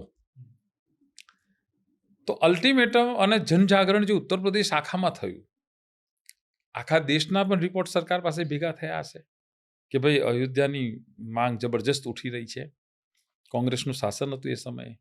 તો 1 ફેબ્રુઆરી 1986ના રોજ કોર્ટમાં, ફૈજાબાદ કોર્ટમાં એક ઉમેશજી કરીને એક એડવોકેટે અરજી કરી કે ભાઈ આના તાળા ખોલો. અને સાંજે જજે રિપોર્ટ મંગાવી લીધા કે ભાઈ તાળા ખોલી નાખીએ તો બીજો કોઈ પ્રોબ્લેમ નથી ને. ત્યાંના મેજિસ્ટ્રેટ, ત્યાંના એસપીએ એને કહી દીધું કે કોઈ પ્રોબ્લેમ નહીં થાય. 1 ફેબ્રુઆરી 1986 સરકારના આદેશથી, એટલે કોર્ટના આદેશથી રામ મંદિરના તાળા ખુલી ગયા. આ હિન્દુઓનો પહેલો વિજય હતો. ઓકે. રામ જાનકી, કારણ કે સ્વતંત્ર ભારતમાં હિન્દુઓએ કશું માંગ્યું જ નથી સરકાર પાસે. પહેલી વાર એમ કીધું કે તમે તાળા ખોલો અને નહીં તો અમે તાળા તોડી નાખશું. અને સરકારને જે અલ્ટિમેટમ આપ્યું હતું કે રામનવમી એપ્રિલમાં આવે, 1986 એપ્રિલમાં રામનવમી આવતી હતી, તો રામનવમી આવે એ પહેલાં જ 1 ફેબ્રુઆરી 1986 તાળા ખુલી ગયા. ઓકે. એ તાળા લાગ્યા હતા જ્યારે આપણો આઝાદ દેશ થયો ત્યારે પછી છે 1950-49 આજુબાજુ તાળું લાગ્યું હતું, ત્યારે પછી એ તાળા ખુલ્યા. તાળા લાગેલા હતા એટલે પછી તો ત્યાં કોઈ જતું જ નહોતું. બરાબર. પણ એ 1 ફેબ્રુઆરી 86 કોંગ્રેસની સરકાર એક રીતે કહીએ તો તાળા ખોલ્યા. ઓકે.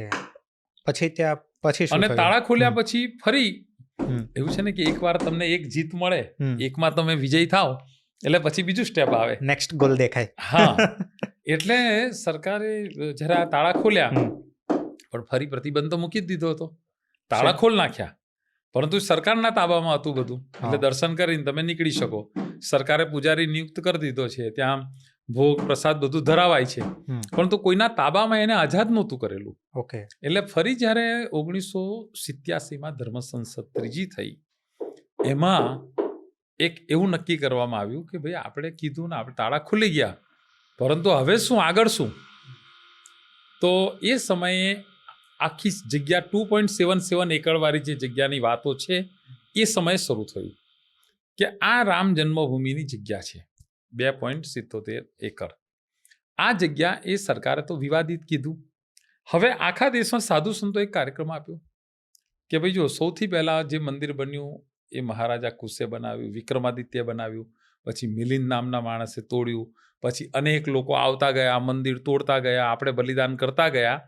પણ હવે સ્વતંત્ર ભારતમાં હવે જે મંદિર બને એ મંદિર કોઈ એક વ્યક્તિ ના બનાવે. તો આખા હિન્દુસ્તાનની હવે આ લોકશાહી છે, હવે શસ્ત્રો લઈને તો નીકળવાનું નથી. તો આખા ભારતના હિન્દુઓની તાકાતથી, આખા વિશ્વમાં જે હિન્દુઓ રહેતા હોય એની તાકાતથી મંદિર બનવું જોઈએ. એટલે સાધુ સંતોએ એક બહુ મોટો કાર્યક્રમ આપ્યો એ 1989માં. એક 40 દિવસનો કાર્યક્રમ હતો એ રામશિલા પૂજન. એટલે અયોધ્યામાં એક આવ્યું કે હિન્દુ ઈંટ અમારા ગામની અવધપુરીના ધામમાં. આ એક કાર્યક્રમ આખા એક સંગઠનનું તંત્ર બન્યું અને જિલ્લામાં તાલુકામાં રામશિલા પૂજન સમિતિ બનાવવામાં આવી અને જિલ્લા સ્તરે એક રામશિલા પૂજન અને મહાયજ્ઞ સમિતિ બનાવવામાં આવી. એક કાર્યક્રમ વિશ્વ હિન્દુ પરિષદ દ્વારા જ 1989માં હાથમાં લેવામાં આવ્યો અને ક્યાંય સંગઠન નહોતું, પરંતુ રામ બધે જ હતા. રામજી મંદિર બધે હતા, હનુમાનજી મંદિર બધા હતા અને એટલે આપણને ખબર છે આજે પણ કે રામના મંત્રમાં એક તાકાત તો છે જ. તો દરેકને એવું થાય કે અયોધ્યામાં મંદિર તો બનવું જોઈએ, પણ હિન્દુ ક્યારેય સંઘર્ષના માર્ગે તો ઉતર્યો નથી. એટલે શું કરવાનું? તો તમારા ગામની એક ઈંટ જોઈએ, અયોધ્યામાં મંદિર બનશે. આ ઈંટ આ તારીખે જિલ્લા તાલુકા પ્લેસ પર આવશે, તાલુકામાંથી જિલ્લા પ્લેસ પર આવશે અને જિલ્લા સ્થાને મહાયજ્ઞ સમિતિ યજ્ઞ થશે અને પછી આ રામશિલા અયોધ્યા જશે. ઓકે, તો જે પેલી જે ઈંટો જે છે કે જેના પર બધાએ શ્રીરામ લખ્યું અને ઈંટો બધી મોકલાવી, આ એ જ ઈંટો, આ રામશિલા. ઓકે, હવે જો રામશિલાનું પણ સ્વરૂપ કેવું છે, શ્રદ્ધાવાન લભતે જ્ઞાનમ. તમારી શ્રદ્ધા હોય એ પ્રમાણે પછી ગાડી ચાલતી હોય છે. હું પણ એક જિલ્લાનું વખતે સંગઠનનું કામ જોતો હતો ભરૂચ જિલ્લામાંથી. ભરૂચ જિલ્લામાં હતો. તો અમને પ્રાંતમાંથી સૂચના આવી કે અમે રામશિલા મોકલીએ છીએ તમે, એટલે હવે રામશિલા ક્યાં રાખવાની? તો અમે એક બહુ મોટા ઇન્ડસ્ટ્રીયલિસ્ટ હતા એ અમારા સંપર્કમાં હતા, કીધું કે રામશિલા આવવાની છે બધી અયોધ્યા, પછી આપણે આ રામશિલાઓ ગામે ગામ મોકલીશું, ત્યાંથી પૂજા થઈને પાછી આવશે, એ રામશિલા અયોધ્યા જશે. એટલે જે રતનસિંહભાઈ સેજપાલ કરીને હતા ભરૂચમાં, એમણે તો મોટો બંગલો હતો, એટલે એમણે તો બધું એક આગળનો રૂમ બૂમ બધું સાફ સફાઈ બધું કરી દીધું અને રાત્રે આજે આવશે એવી અમને જાણ અહીંયા અમદાવાદથી જાણ થઈ કે ભાઈ તમને ભરૂચમાં રામશિલાઓ કેટલી આપવાની છે, આટલી આવશે, તો ત્યાં લઈને આવશે. પછી અડધી રાત્રે ટ્રક આવી કે રામશિલાઓ આવી, પછી પેલા બહાર નીકળ્યા બંગલામાંથી, અમે બધા પહોંચ્યા, પણ ઈંટ ખોલી તો મજૂરો જ હતા અને બધી તો ઈંટો હતી અંદર. પેલા ભાઈએ તો આખો રૂમ બૂમ સરસ સજાયો હતો, પણ પછી પેલો ઈંટો ભરેલી ટ્રક જોઈ ગયા છે, આ રામશિલાઓ છે, બધું બહાર જ ગોઠવો કે કારણ કે એ ઈંટો જ હતી. ઓકે, એટલે જે નામ સાંભળ્યું કે રામશિલાઓ, એટલે એના ઉપરથી એને શ્રદ્ધા આવી કે ઘરમાં રામશિલાઓ મૂકી દઈશું એમ. પણ પછી એને ઘરમાં ના બહાર બધી ઈંટો, અમે લાગ્યું કે હા, એટલે બધી ઈંટો ગોઠવાઈ ગઈ. પણ પછી એ ઈંટનું જે સ્વરૂપ આપ્યું, એક લાલ કપડામાં એ ઈંટને વીંટાળી, એના પર નાળા છેડી બાંધી, એના ઉપર રામ લખ્યું, એટલે રામશિલા ઈંટથી શિલા બનાવવામાં આવી. અને આ રામશિલા ગામે ગામ મોકલી, તાલુકાના પ્લેસ પર આપી, તાલુકાવાળા ગામડામાં આપી અને લોકો આ રામશિલા લઈને નાચ્યા. આખા ગામમાં રામજી મંદિરમાં પૂજા કરી, ગામમાં પૂજા કરી, પછી એની શોભાયાત્રા નીકળીને વાસ્તે ગાસ્તે ઢોલ નગર. જો હિન્દુ તો જેમ રામનવમી ઉજવે એ જ રીતે આ રામશિલાના પૂજન થયા. લોકોએ ₹1.25 આપ્યા. તમને આશ્ચર્ય થશે કે આખા ભારતમાંથી આ રામશિલાઓમાંથી 8-8.5 કરોડ રૂપિયા ભેગા થયા હતા. તે સમયે સૂત્ર આપ્યું હતું કે રામશિલા પૂજન પહોંચશે, માનો ગામડામાં કેટલા ગામો એવા હતા કે આખું ગામ કોંગ્રેસી હતું, કોઈ આપણા વિચારનું નહોતું. પરંતુ રામજી મંદિરના મહંતને કીધું હોય કે તમે જરા એક રામશિલા પૂજન કરાવી દેજો ને. એટલે આપણે પેલું સરસ કપડામાં વીંટાડીને રામશિલા આપી અને પ્રેમથી બાજેટ પર મૂકી અને જેટલા લોકો દર્શન કરવા આવે એ લોકોએ પૂજન કર્યું, ₹1.25 આપ્યો. આ રામશિલા તાલુકા પ્લેસમાં આવી, ત્યાંથી જિલ્લા પ્લેસમાં આવી. હું ભરૂચમાં હતો તો ભરૂચ જિલ્લો તો અહેમદ પટેલ સંસદ સભ્ય, ત્યાં મોહમ્મદ ફાંસીવાલા એક ધારાસભ્ય, અને મુસ્લિમોની એટલી વસ્તી અને કોંગ્રેસનું આ બધું શાસન, એટલે આ બધું પસંદ ઓછું પડે લોકોને. અને જે નેતાઓ કોંગ્રેસ સાથે જોડાયેલા હતા, આપણા ભાષણોમાં તો કોંગ્રેસ અને મસ્જિદ બનવા, બાબરી મસ્જિદ કરે છે, તો હિન્દુઓના હિતમાં તો કોઈ ખુલીને શાસન આવતું જ નહોતું. એટલે આ બહુ હિંમતથી રામશિલા પૂજનના કાર્યક્રમ થયા. ભરૂચમાં પહેલીવાર આખા જિલ્લામાંથી કોઈ ગામ અમે બાકી નહોતું રાખ્યું, બધા ગામમાંથી પ્રતીક સ્વરૂપે 5 લોકોએ પૂજા કરી અને રામશિલા એ ગામમાંથી આવી. અને ભરૂચમાં જે 1989ની સભા થઈ, એમાં મુખ્ય વક્તા તરીકે નરેન્દ્રભાઈ મોદી હતા, ગુજરાતના એ વખતે ભાજપના મહામંત્રી હતા. અને એમની સાથે એ સભામાં, ભરૂચની સભામાં સ્વામી ચિન્મયાનંદજી મહારાજ, જે હરિદ્વારના અને પહેલા ગૃહમંત્રી, અડવાણીજી ગૃહમંત્રી હતા અને એ રાજ્ય કક્ષાના ગૃહમંત્રી બન્યા હતા, સ્વામી ચિન્મયાનંદજી મહારાજ, પરમાર્થ આશ્રમ જે હરિદ્વારમાં છે, અને બીજા એમની સાથે આવ્યા હતા સાધ્વી રીતંભરાજી. આ સાધ્વી રીતંભરાજી પહેલીવાર એમની સાથે આવ્યા, સ્વામી ચિન્મયાનંદજી સાથે. ત્યારે નરેન્દ્રભાઈ, હું એ સભાનું સંચાલન કરતો હતો, એટલે મને નરેન્દ્રભાઈ કીધું કે હું બોલું ને એ પહેલાં આ સાધ્વીજીને ભાષણ કરાવી દેજો. રીતંભરાજીએ એ જબરજસ્ત ઓજસ્વી એમનું ભાષણ થયું. પછી નરેન્દ્રભાઈ ગુજરાતીમાં ભાષણ કર્યું, સ્વામી ચિન્મયાનંદજી.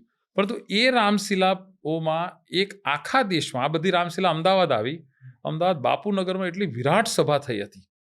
આખા ગુજરાતના સંતો, સારસાના પરમ પૂજ્ય અવિચલદાસજી મહારાજ, જગદગુરુ અવિચલ દેવાચાર્યજી મહારાજ, અત્યારે અખિલ ભારતીય સંત સમિતિના રાષ્ટ્રીય અધ્યક્ષ છે. સંતરામ મંદિર નડિયાદના જે મહારાજજી છે, રામદાસજી મહારાજ, એ વખતે કરમસદમાં હતા, એ પ્રાંતિય માર્ગદર્શક મંડળમાં હતા. દયારામ મહારાજ કરીને સૌરાષ્ટ્રમાં હતા, એ અહીંયા હતા. આપણું ગીતા મંદિર અમદાવાદના મંગલાનંદજી મહારાજ, પછી સંન્યાસ આશ્રમના વિશ્વદેવાનંદજી મહારાજ, માનો વરિષ્ઠ સંતો, જે વૈષ્ણવ સંપ્રદાય, ચંદ્રગોપાલજી મહારાજ, આવા મોટા મોટા સંતો, આ બધા મોરારી બાપુએ પણ રામશિલાનું પૂજન કર્યું હતું. આવું દરેક સંતોએ રામશિલાનું પૂજન કર્યું. અહીંયા મંચ સભામાં આવ્યા, અહીંયાથી બધી રામશિલાઓ અયોધ્યા પહોંચી. પહેલીવાર એવું બન્યું કે અવધપુરીના ધામમાં ઈંટ અમારા ગામની, આપણે ગુજરાતમાં આવું સૂત્ર આપ્યું હતું. અને બીજું એક સૂત્ર હતું કે હિન્દુ રક્તના ટીપે ટીપે મંદિર બનશે ઈંટે ઈંટે. માનો આ જ ઈંટોથી મંદિર બનશે. માનો આ મંદિર એવું બનશે કે જેને દુનિયાની કોઈ તાકાત તોડી શકે નહીં. કરોડો હિન્દુઓનો ના ₹1.25 આ મંદિર બનવાનું છે. ગુજરાતમાં અમરસિંહ ચૌધરીની સરકાર હતી એ વખતે. આખા ગુજરાતમાં જિલ્લે જિલ્લે, તાલુકે તાલુકે જેવી સભાઓ, સરઘસો, શોભાયાત્રાઓ નીકળીને એવું આખા દેશમાં ચાલ્યું. અહીંયા પછી અમરસિંહ ચૌધરીની સરકાર કોંગ્રેસની હતી. એણે એક પરિપત્ર બહાર પાડ્યો કે કોઈ સરકારી કર્મચારીઓએ રામશિલા પૂજનમાં ભાગ નહીં લેવો. પણ એ પરિપત્ર ક્યારે બહાર પડ્યો? જ્યારે અમદાવાદની સભા એટલી વિશાળ થઈને બધી રામશિલાઓ અયોધ્યા તરફ નીકળી ગઈ, ત્યારે સરકારે નું ધ્યાન ગયું છે કે આ તો આવો કાર્યક્રમ છે કે બધું પૂજન કરાવે છે, તો આમાં પૂજન, એ વખતે રામશિલાઓ અયોધ્યા પહોંચી ગઈ.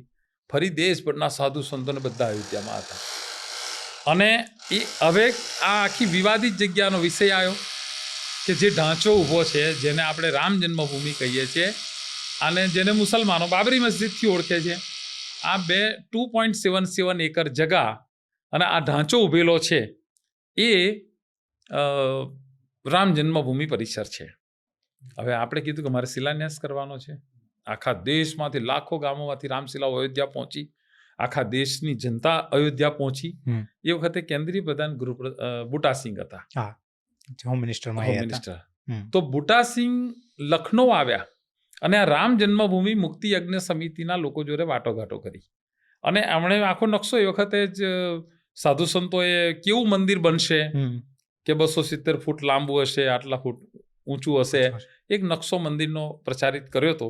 એના ભાગરૂપે કીધું કે અમારે આ જગ્યાએ મંદિરનો શિલાન્યાસ કરવો છે. આખો દેશમાં સોગંદ રામ કી ખાતે મંદિર વહીં બનાએંગે, મંદિર ભવ્ય બનાએંગે, આ વાતાવરણે બુટાસિંહ એટલે કે કેન્દ્ર સરકાર ઝૂકી અને એ સમાધાન કર્યું કે, કારણ કે તિથિ નક્કી કરી સંતોએ કે 9 નવેમ્બર 1989ના રોજ અમે રામ મંદિરનો શિલાન્યાસ કરીશું. અને હિન્દુ સમાજમાં સામાજિક સમરસતા લાવવા માટે આ શિલાન્યાસ અમે એક હરિજનના હાથે શિલાન્યાસ કરાવીશું. એટલે જે સવર્ણ અવર્ણ આ બધા જે પ્રશ્નો છે, એ સાધુ સંતોએ સમૂહમાં નક્કી કર્યું કે અમે આ જગ્યા પર અમે શિલાન્યાસ કરીશું જ. અને પછી સરકારે ઝૂકવું પડ્યું. પછી બુટાસિંહે એક શબ્દ વાપર્યો કે આખો પ્લોટ તો વિવાદાસ્પદ છે, પરંતુ તમે જ્યાં શિલાન્યાસ કરવા માંગો છો એ સ્પોટ, એ જગ્યા વિવાદિત નથી, એટલે તમે ત્યાં શિલાન્યાસ કરી શકો છો. ઓકે, તો એ જે જગ્યા હતી આ 2.77 એકડમાં જ હતી, એમાં જ હતી. એટલે આ આખો રૂમ છે, પણ તમે કહો કે આખો રૂમ તો પ્રોબ્લેમ વાળો છે, પણ છતાં આ અહીંયા તમારે બેસવું હોય તો આ ખૂણામાં ખુરશી નાખીને બેસો, એમાં અમને વાંધો નથી. એટલે એ એક જેમ એટલો જ પોઈન્ટ જ્યાં શિલાન્યાસ ધ્વજારોપી સાધુ સંતોએ કે આ જગ્યાએ અમે શિલાન્યાસ કરીશું, એ વિવાદાસ્પદ નથી, એ એમણે કીધું. અને એ સ્થાન ઉપર એક હરિજનના હાથે બિહારના રામેશ્વર ચોપાલ, હમણાં જ એમનો સ્વર્ગવાસ થયો, એ રામેશ્વરજી ચોપાલના હાથે રામ મંદિરનો શિલાન્યાસ થયો. અને આ આખા દેશમાં જે પૂજાઓ થઈ, આ બધું થયું, આ બધી રામશિલાઓ અયોધ્યા સચવાયેલી આજ દિન સુધી રહેલી છે. ઓકે. બધી રામશિલાઓ અયોધ્યા પહોંચી, રામ મંદિરનો શિલાન. આ ત્રીજો હિન્દુઓનો વિજય, બીજો હિન્દુઓનો વિજય, કે 1 ફેબ્રુઆરી 1986 હિન્દુએ નક્કી કર્યું હતું તો તાળા ખુલ્યા. ફરી તિથિ નક્કી કરી કે અમે 9 નવેમ્બર 89 રામ મંદિરનો શિલાન્યાસ કરીશું. તો આખા દેશની જનતાના પ્રતિનિધિ સ્વરૂપ રામશિલા, દરેક ગામનું પ્રતિનિધિત્વ અને દરેક હિન્દુનો સવારૂપ્યો તો શિલાન્યાસ થયો 9 નવેમ્બર 1989. ત્યાર પછી 89 પછી 90માં ફરી એક ધર્મ સંસદ યોજાઈ સંતોની, અને એ સમયે ઉત્તર પ્રદેશના મુખ્યમંત્રી મુલાયમસિંહ યાદવ હતા. કોંગ્રેસનું કેન્દ્રમાં તો શાસન હતું જ. અને જેમ તમે તો જ્યારે શિલાન્યાસ થયો ત્યારે યુપીના સીએમ કોણ હતા? યુપીના સીએમ એનડી તિવારી હતા કદાચ. ઓકે. હા, એનડી તિવારી, નારાયણ દત્ત તિવારી. નારાયણ દત્ત તિવારી. હા, ઓકે. હા, એ સીએમ હતા. તો આઈ થિંક શિલાન્યાસમાં એ પણ હાજર હતા, એવું કંઈક હતું ના, ને? શિલાન્યાસમાં હાજર નહોતા. ઓકે. એ તો આખું આંદોલન સંતોના હાથમાં હતું, એટલે એમણે તો ઝૂકવાનું જ હતું, એની સામે તો સંઘર્ષ હતો, એટલે એ ભાગમાં એમાં નહોતા. ઓકે. ત્યાર પછી શિલાન્યાસ 89માં થયા પછી તરત જ જાન્યુઆરી ફેબ્રુઆરીમાં બહુ મોટી સભા અયોધ્યામાં થઈ, લખનૌમાં થઈ, દિલ્હીમાં થઈ, અને એવું નક્કી કરવામાં આવ્યું, કોર્ટના આદેશથી તાળા ખુલ્યા છે, એમાં કોઈ મુસલમાનને નમાઝ પડવાનો અધિકાર નથી. 1950નું પ્રૂફ છે કે ત્યાં કોઈ મુસલમાન નમાઝ પડી નથી. તો આ હિન્દુઓનું છે, આ રામ જન્મભૂમિ સ્થાન છે, રામલલા એમાં બિરાજમાન છે. અને હવે અમે શિલાન્યાસ કરી દીધો છે, મંદિરનો નકશો જાહેર કરી દીધો છે કે આવું મંદિર બનશે. તો હવે આ મંદિર પર કોઈ પણ સંજોગો અમારે મંદિર બનાવવું છે. એટલે પહેલીવાર એક કાર્યક્રમ ફરી પાછો આપવામાં આવ્યો, અને એમાં સંતોએ નક્કી કર્યું કે આગામી 30 ઓક્ટોબર 1990ના રોજ આખા દેશભરમાંથી કાર સેવકો જશે અને ત્યાં કાર સેવા કરશે અને મંદિર નિર્માણનું કામ શરૂ કરશે. એટલે કાર સેવકો એટલે રામ ભક્તો, જેમ જેના માટે કંઈ કામ કરવાનું હોય તો એક સેવક તરીકે જવાનું, એના માટે શબ્દ વાપર્યો કાર સેવક. ઓકે. હવે આ કાર્યક્રમને કેવી રીતે ગામે ગામ પહોંચાડવો? એટલે ફરી એક યોજના બની કે 30 ઓક્ટોબર 90 પહેલા, 1 મહિનો પહેલા એક જ્યોત પ્રગટાવવામાં આવી. એવું કહેવાય છે કે અરણી મંથન દ્વારા અયોધ્યામાં એક કાર્યક્રમ કરવામાં આવ્યો. અરણી મંથન એટલે દિવાસળીથી દીપ નથી પ્રગટાવતા, લાકડું જ હોય, એ 2 લાકડાથી મંત્રોચ્ચાર કરીને અગ્નિ પ્રગટાવવામાં આવે. એ અગ્નિ પ્રગટાવી અયોધ્યામાં. એને કીધું કે આ રામ જ્યોતિ છે, અને આ રામ જ્યોતિ એ આખા દેશભરમાં વિચરણ કરશે. હા, હવે રામ જ્યોતિ આ વર્ષની દિવાળી હિન્દુ રામ જ્યોતિથી પોતાનો દીવો પ્રગટાવે. અમને ખબર છે કે અયોધ્યાથી રામ જ્યોતિ અમે લઈને આવ્યા, પછી અહીંયાથી એમાંથી અનેક જ્યોતિ બનાવવામાં આવી, દરેક જિલ્લામાં જ્યોત ગયો, અને એક રથ બનાવવામાં આવ્યો. એ રથ પછી ગામે ગામ ફર્યો, અને એ ગામે ગામ જ્યારે ફર્યો ત્યારે નાની મોટી ગ્રામ સભા થઈ, સાધુ સંતોના કાર્યક્રમો, સભાઓ, આ બધામાં એક ઉલ્લેખ થતો કે રામ મંદિરના તાળા ખુલ્યા છે, આપણે શિલાન્યાસ કર્યો છે, અને હવે આપણે રામ મંદિર બનાવવું છે.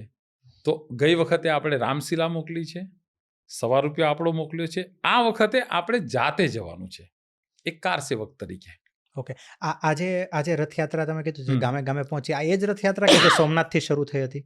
ના, એ નહીં. એ 1990માં આ વાતાવરણ જે બન્યું ને એની અંદર જ 1990ની એ રથયાત્રા આવશે. ઓકે. અડવાણીજીએ પછી આ રીતું, પણ આ જે વાતાવરણ દેશમાં બન્યું તો રામજ્યોતિ રથયાત્રાઓ બધે ફરી, ચલો અયોધ્યા, ચલો અયોધ્યા, ચલો અયોધ્યા. 1990માં એ જ દરમિયાન પાલમપુરમાં ભારતીય જનતા પાર્ટીની કારોબારી હતી. એ વખતે રાષ્ટ્રીય અધ્યક્ષ હતા અડવાણીજી. ઓકે. અને અડવાણીજીએ આ પ્રસ્તાવ મૂક્યો કે ભાઈ આખો દેશ રામમય બનેલો છે અને બધાએ ચલો અયોધ્યા તરફની વાત છે, તો ભારતીય જનતા પાર્ટી શું કરે? મને ખબર છે કે જ્યારે 1984માં અમને જે રાષ્ટ્રીય સ્વયંસેવક સંઘની પણ આવી જ એક મિટિંગ હતી. 1984માં આંદોલન શરૂ થયું પ્રથમ ધર્મ સંસદ પછી, તો RSSના સરસંઘ ચાલકજી પરમ પૂજ્ય બાળા સાહેબજી દેવરસ હતા. એમણે કીધું ભાઈ વિશ્વ હિન્દુ પરિષદ દ્વારા આ એક રામ જન્મભૂમિ મુક્તિ યજ્ઞ સમિતિ બની છે, તો એમાં આપણે સંઘે એને સમર્થન કરવું, આ બધી વાત શરૂ થઈ. એમણે કીધું કે સમર્થન કરવાનું, પણ આ લડાઈ લાંબી ચાલશે, એટલે ધીરજપૂર્વક લડાઈ લડવાની છે. એટલે નેતૃત્વ વિશ્વ હિન્દુ પરિષદનું રહ્યું. સંઘની પ્રેરણા કહો, એના સંકલનમાં રહીને કહો, પણ આખું આંદોલન ચાલ્યું. તો આ બધા કાર્યક્રમોની સફળતાની પાછળ બધે વિશ્વ હિન્દુ પરિષદનું સંગઠન નહોતું, પરંતુ સંઘનો સ્વયંસેવક બધે જ હતો. એવી રીતે ભારતીય જનતા પાર્ટીએ પ્રસ્તાવ પારિત કર્યો અને આંદોલનને સમર્થન જાહેર કર્યું. અને 1990માં 25 સપ્ટેમ્બર દીનદયાલજીનો જન્મ જયંતિ, એ દિવસે અયોધ્યાથી અડવાણીજીએ સોમનાથથી અયોધ્યાની રથયાત્રાની જાહેરાત કરી. એ યાત્રાના મુખ્ય સંયોજક હતા નરેન્દ્રભાઈ મોદી. એ વખતે ગુજરાતના ભારતીય જનતા પાર્ટીના સંગઠન મહામંત્રી હતા. ઓકે, આખું આયોજન એમના આખું અંડરમાં આયોજન હતા. બધું રામરથ યાત્રાનું આખું આયોજન અડવાણીજીના નેતૃત્વમાં બન્યું. હમ. એટલે એક બાજુથી આખા દેશભરમાં રામજ્યોતિ રથયાત્રાઓ દ્વારા વિશ્વ હિન્દુ પરિષદના સંગઠને લોકોને તૈયાર કરવાનું શરૂ કર્યું, ચલો અયોધ્યા, ચલો અયોધ્યા. અને બીજી બાજુ ભારતીય જનતા પાર્ટી ઓપનલી રામ જન્મભૂમિના સમર્થનમાં આવી અને એમણે 25 સપ્ટેમ્બરે 1990થી ત્યાં રથયાત્રા સોમનાથથી અયોધ્યાની યાત્રા શરૂ કરી. અને આગળ જતા આ રથયાત્રા, અને આપણને સૌને ખબર છે એ વખતે કે માસ સ્કેલ ઉપર ભારતીય જનતા પાર્ટીનો જો ગુજરાતમાં પ્રભાવ વધ્યો હોય તો એ યાત્રાના કારણે વધ્યો. અને અડવાણીજીના કાર્યક્રમો જે મોટા મોટા થયા હતા, પ્રમોદ મહાજન મુખ્ય વક્તા તરીકે આવતા અને ઘણા બધા મોટા મોટા કાર્યક્રમો થયા. એ રથ બિહારમાં સમસ્તીપુરમાં લાલુ પ્રસાદ મુખ્યમંત્રી હતા કદાચ બિહારમાં, અને સમસ્તીપુરમાં 1990માં એ રથને અટકાવ્યો અને ત્યાં રથ એમની યાત્રા પૂરી થઈ. આ બાજુ આખા દેશભરમાં આપણે જ્યારે વાતો કરતા હતા કે કેવી રીતે લોકોને તૈયાર કરવા, તો અમે તે વખતે ઉલ્લેખ કરતા હતા કે ચાણક્ય સિરિયલ પણ એ સમય ચાલતી હતી. તો ધનનંદનું રાજ્ય હતું, ધનનંદ ભોગવિલાસમાં વ્યસ્ત હતા, આ બાજુ યવનો આક્રમણ કરવા માટે આવી રહ્યા હતા. એવા સમયે દેશની રક્ષા કોણ કરશે? જે રાજા છે તો ભોગવિલાસમાં પડેલો છે, તો એકલા રાજાની જવાબદારી છે કે આપણી પ્રજાની પણ જવાબદારી છે? ચાણક્યએ ચંદ્રગુપ્તને એ સમયે તૈયાર કર્યા, પણ ચંદ્રગુપ્તને સાથે રાખી ચાણક્ય ગામે ગામ ગ્રામ સભાઓ કરતા. એ સિરિયલમાં જોવા મળતું કે ચાણક્ય સાથે બધા જાય છે, પછી ગામોની ગ્રામ સભા થાય અને ગ્રામ સભામાં એનો ઉલ્લેખ કરવામાં આવે અને પ્રવચન થાય કે ભાઈ આજે દેશ ઉપર આ સંકટ આવી રહ્યું છે અને આ ગામમાંથી સ્વાતંત્ર્ય સૈનિકો જોઈએ, કોણ આવે છે? એમ કરીને 2-3 લોકો ઊભા થાય અને પછી ચાણક્યની સાથે એ લોકો ચાલતા થાય. સેમ ગામે ગામ આવી ગ્રામ સભાઓ થઈ અને અયોધ્યામાં આ મંદિરના નિર્માણ માટે કોણ આવશે? લાખો લોકોએ આપણા બલિદાન આપ્યા છે, પણ આ વખતે કાર સેવક તરીકે નામ લખાવો, સંકલ્પ કરાવો અને આ વર્ષે તમારા ગામમાં આ જે રામજ્યોતિ છે એનાથી દિવાળી પ્રગટાવો. દિવાળીમાં ઘેર ઘેર અયોધ્યાથી આવેલા આ જ્યોતથી દિવાળી પ્રગટાવવી. અને મને ખબર છે દિવાળીના દિવસોમાં, બેસતા વર્ષના દિવસે ગુજરાતમાં કેટલીક જગ્યાએ જે લોકો ગામમાંથી કાર સેવક તરીકે જવાના ને, એ બધાનું કાર સેવકોનું સન્માન ગામમાં થતું અને વિદાય કરતા આખું ગામ રડતું, એના ઘરના બધા લોકો. એટલે એવા એક ભાવ વિભોર દ્રશ્યો હતા કે મારા ગામમાંથી આ કાર સેવામાં જાય છે અને અયોધ્યા તરફ પ્રસ્થાન કરવાનું હતું. બીજી બાજુ મુલાયમસિંહ મુખ્યમંત્રી હતા. એને ખબર હતી કે આટલી વાર લોકો આવ્યા અને રામ મંદિરનો શિલાન્યાસ કરી દીધો, હવે આખા દેશમાંથી લોકોને બોલાઈ રહ્યા છે. તો મુલાયમસિંહે એવું કીધું કે પંછી ભી પેર નહીં માર સકતા. ઓપનલી આવું કીધું. આવું ઓપનલી આવી સિક્યુરિટી હશે કે એક પંખી પણ અયોધ્યામાં નહીં, ઉત્તર પ્રદેશમાં નહીં આવે. અને એટલા માટે ટ્રેનો બંધ થવા માંડી, બસો બંધ કરી દીધી. એક બિહામણું વાતાવરણ. એક મહિનો 30 ઓક્ટોબર 90નો જે સમય આવે, આ બાજુ અડવાણીજીનો રથની ધરપકડ થઈ ગઈ, અડવાણીજીની રથ અટકી ગયો, દેશ તો જાગ્યો જ હતો. એમનો રથ તો અટકાવ્યો, એમની ધરપકડ બી થઈ. હા, રોકી લીધા હતા. એટલે એમને, કારણ કે આગળ નહીં વધવા દેવા તો એમને રોકવા જ પડે પોલીસે. અને પછી એમણે રથ યાત્રા જો કરવાની આગળ તો લડાઈ ચાલત, તો યાત્રા ત્યાં અટકાવી દીધી. એટલે એમનું કામ ત્યાં પૂરું થઈ ગયું. આખો દેશ અયોધ્યા તરફ જવું, અને એના માટે અમે પછી સ્થાન પરથી કે ભાઈ ટ્રેન બંધ થઈ જાય, આ બંધ થઈ જાય, તો જવું કઈ રીતે? કેટલાય લોકો 20 દિવસ 25 દિવસ વેલ પ્લાન અનેક લોકોને અયોધ્યા જવા માટે રવાના કરી દીધા. અને પછી અહીંયાથી ચલો અયોધ્યા માટેનું આહવાન થયું તો ટ્રેનો નક્કી થઈ. રાજકોટથી જશે, સુરતથી જશે, વડોદરાથી જશે, અમદાવાદથી જશે. કાર સેવકો ઢગલે બંધ અહીંયાથી ઉત્તર પ્રદેશ તરફ જવા રવાના થયા. તો ટ્રેન ઉત્તર પ્રદેશમાં પ્રવેશે એટલે ઝાંસી રેલવે, મને ખબર છે એ વખતે ઝાંસી રેલવે સ્ટેશનમાં મોટા ભાગની આપણી ટ્રેનો જાય તો ઝાંસીમાં બધાને ઉતારી લેવામાં આવે. આખું ઉત્તર પ્રદેશ સ્કૂલ કોલેજ બધાને એક પ્રકારે છાવણીમાં ફેરવી દીધું હતું 1990માં. જેટલા લોકો અયોધ્યા જવા નીકળ્યા બધાને એરેસ્ટ થઈ ગયા. સ્કૂલોમાં અને એમાં, અને મને ખબર છે ગુજરાતમાંથી જે લોકો ગયા ઝાંસીમાં એક સ્કૂલમાં હતા 250 લોકો, અને બધાને તો રોજ ધમકીઓ આવે કે આજે બધાને ઝડપી લેશે, બધાને પૈસા લઈ લેશે, ફલાણું ટીકણું.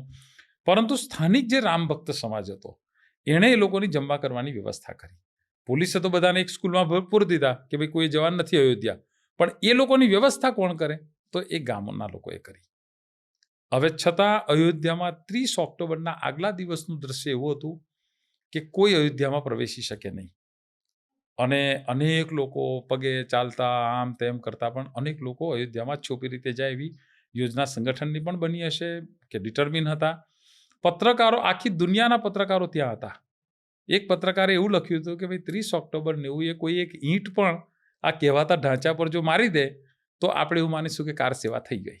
તો 30 ઓક્ટોબરના દિવસની ઘટના એવી બની કે અશોકજી સિંઘલ જે મહામંત્રી જે નેતૃત્વ કરતા હતા એ પોતે એકદમ અયોધ્યામાં સંખ્યા સાથે એ રોડ પર નીકળ્યા અને પોલીસ સાથે ઘર્ષણ થયું. એમના માથા પર લાકડી વાગી, એ લોહી લુહાણ થયા, એમને લઈ ગયા, પોલીસ બધાને એરેસ્ટ કરી લીધા. એ દરમિયાન એક બસ એવી હતી, આજે ત્યાંની કહાની એ પણ કહે છે કે આ તો બધું હનુમાનજીએ જ કર્યું, કે બધાને પોલીસ પકડીને બસમાં બેસાડતા ત્યાં.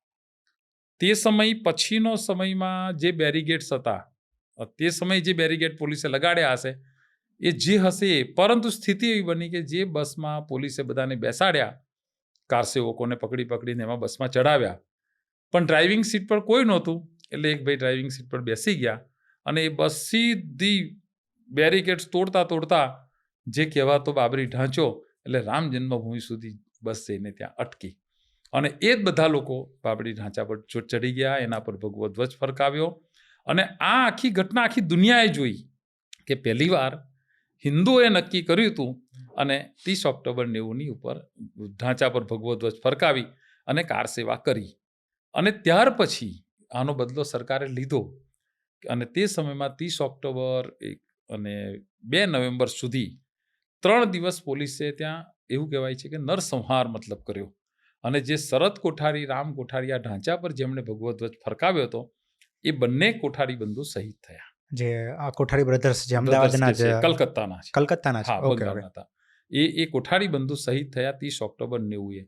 અને એ વખતનું દ્રશ્ય એવું હતું કે સરયુ નદીનું પાણી લાલ થઈ ગયું, કારણ કે એટલી બધી લાશો પડી. સરકારે લાશો ડિસ્ટ્રોય કરી, કાર સેવક આખી દુનિયાભરમાંથી આવ્યા હતા. ફાયરિંગ જ થયું હતું કે ફાયરિંગ થયું હતું. પોલીસે એ વખતના વિડીયો તમે જુઓ તો 30 ઓક્ટોબર 90ના કે પોલીસે એટલું બધું ફાયરિંગ કર્યું, કારણ કે એનું તો નાક કપાયું. જે મુખ્યમંત્રી એમ કહેતો કે પંછી ભી પેર નહીં માર सकता અયોધ્યા મેં, આવી કિલ્લેબંધી હતી. ત્યાં લોકોએ એક જેને કહેવાય કે આશ્રમથી માંડીને મંદિરોથી માંડીને જેમાંથી જેટલા પકડાયા બધાને પોલીસે પકડ્યા અને પોલીસ લઈ ગઈ. છતાં પણ આટલા લોકો 30 ઓક્ટોબર 90 અયોધ્યામાં હતા. અને એ વખતે 2 નવેમ્બરે શ્રદ્ધાંજલિ સભા જે અયોધ્યામાં થઈ એમાં સ્વામી વામદેવજી મહારાજે એવું કીધું કે આ આંદોલન એ આ ભારતના ઇતિહાસમાં અદ્વિતીય આંદોલન ગણાશે. જેમ આઝાદીના આંદોલનમાં અંગ્રેજોને સામે લડવા માટે વંદે માતરમ બોલીને પ્રાણની આહુતિ બધા આપતા હતા, એવી રીતે આ રામ ભક્તોએ જય શ્રી રામ કરીને આહુતિ આપી છે ભગવાન રામની જન્મભૂમિ પર ભવ્ય મંદિરનું નિર્માણ કરવા માટે. અને એનું પરિણામ એ આવ્યું કે એમણે કીધું કે હવે આપણો મંત્ર રહેશે જય શ્રી રામ. વામદેવજી મહારાજે આ 30 ઓક્ટોબરની ઘટના પછી આ આહવાન કર્યું કે હવે આપણે જય શ્રી રામ બોલીશું.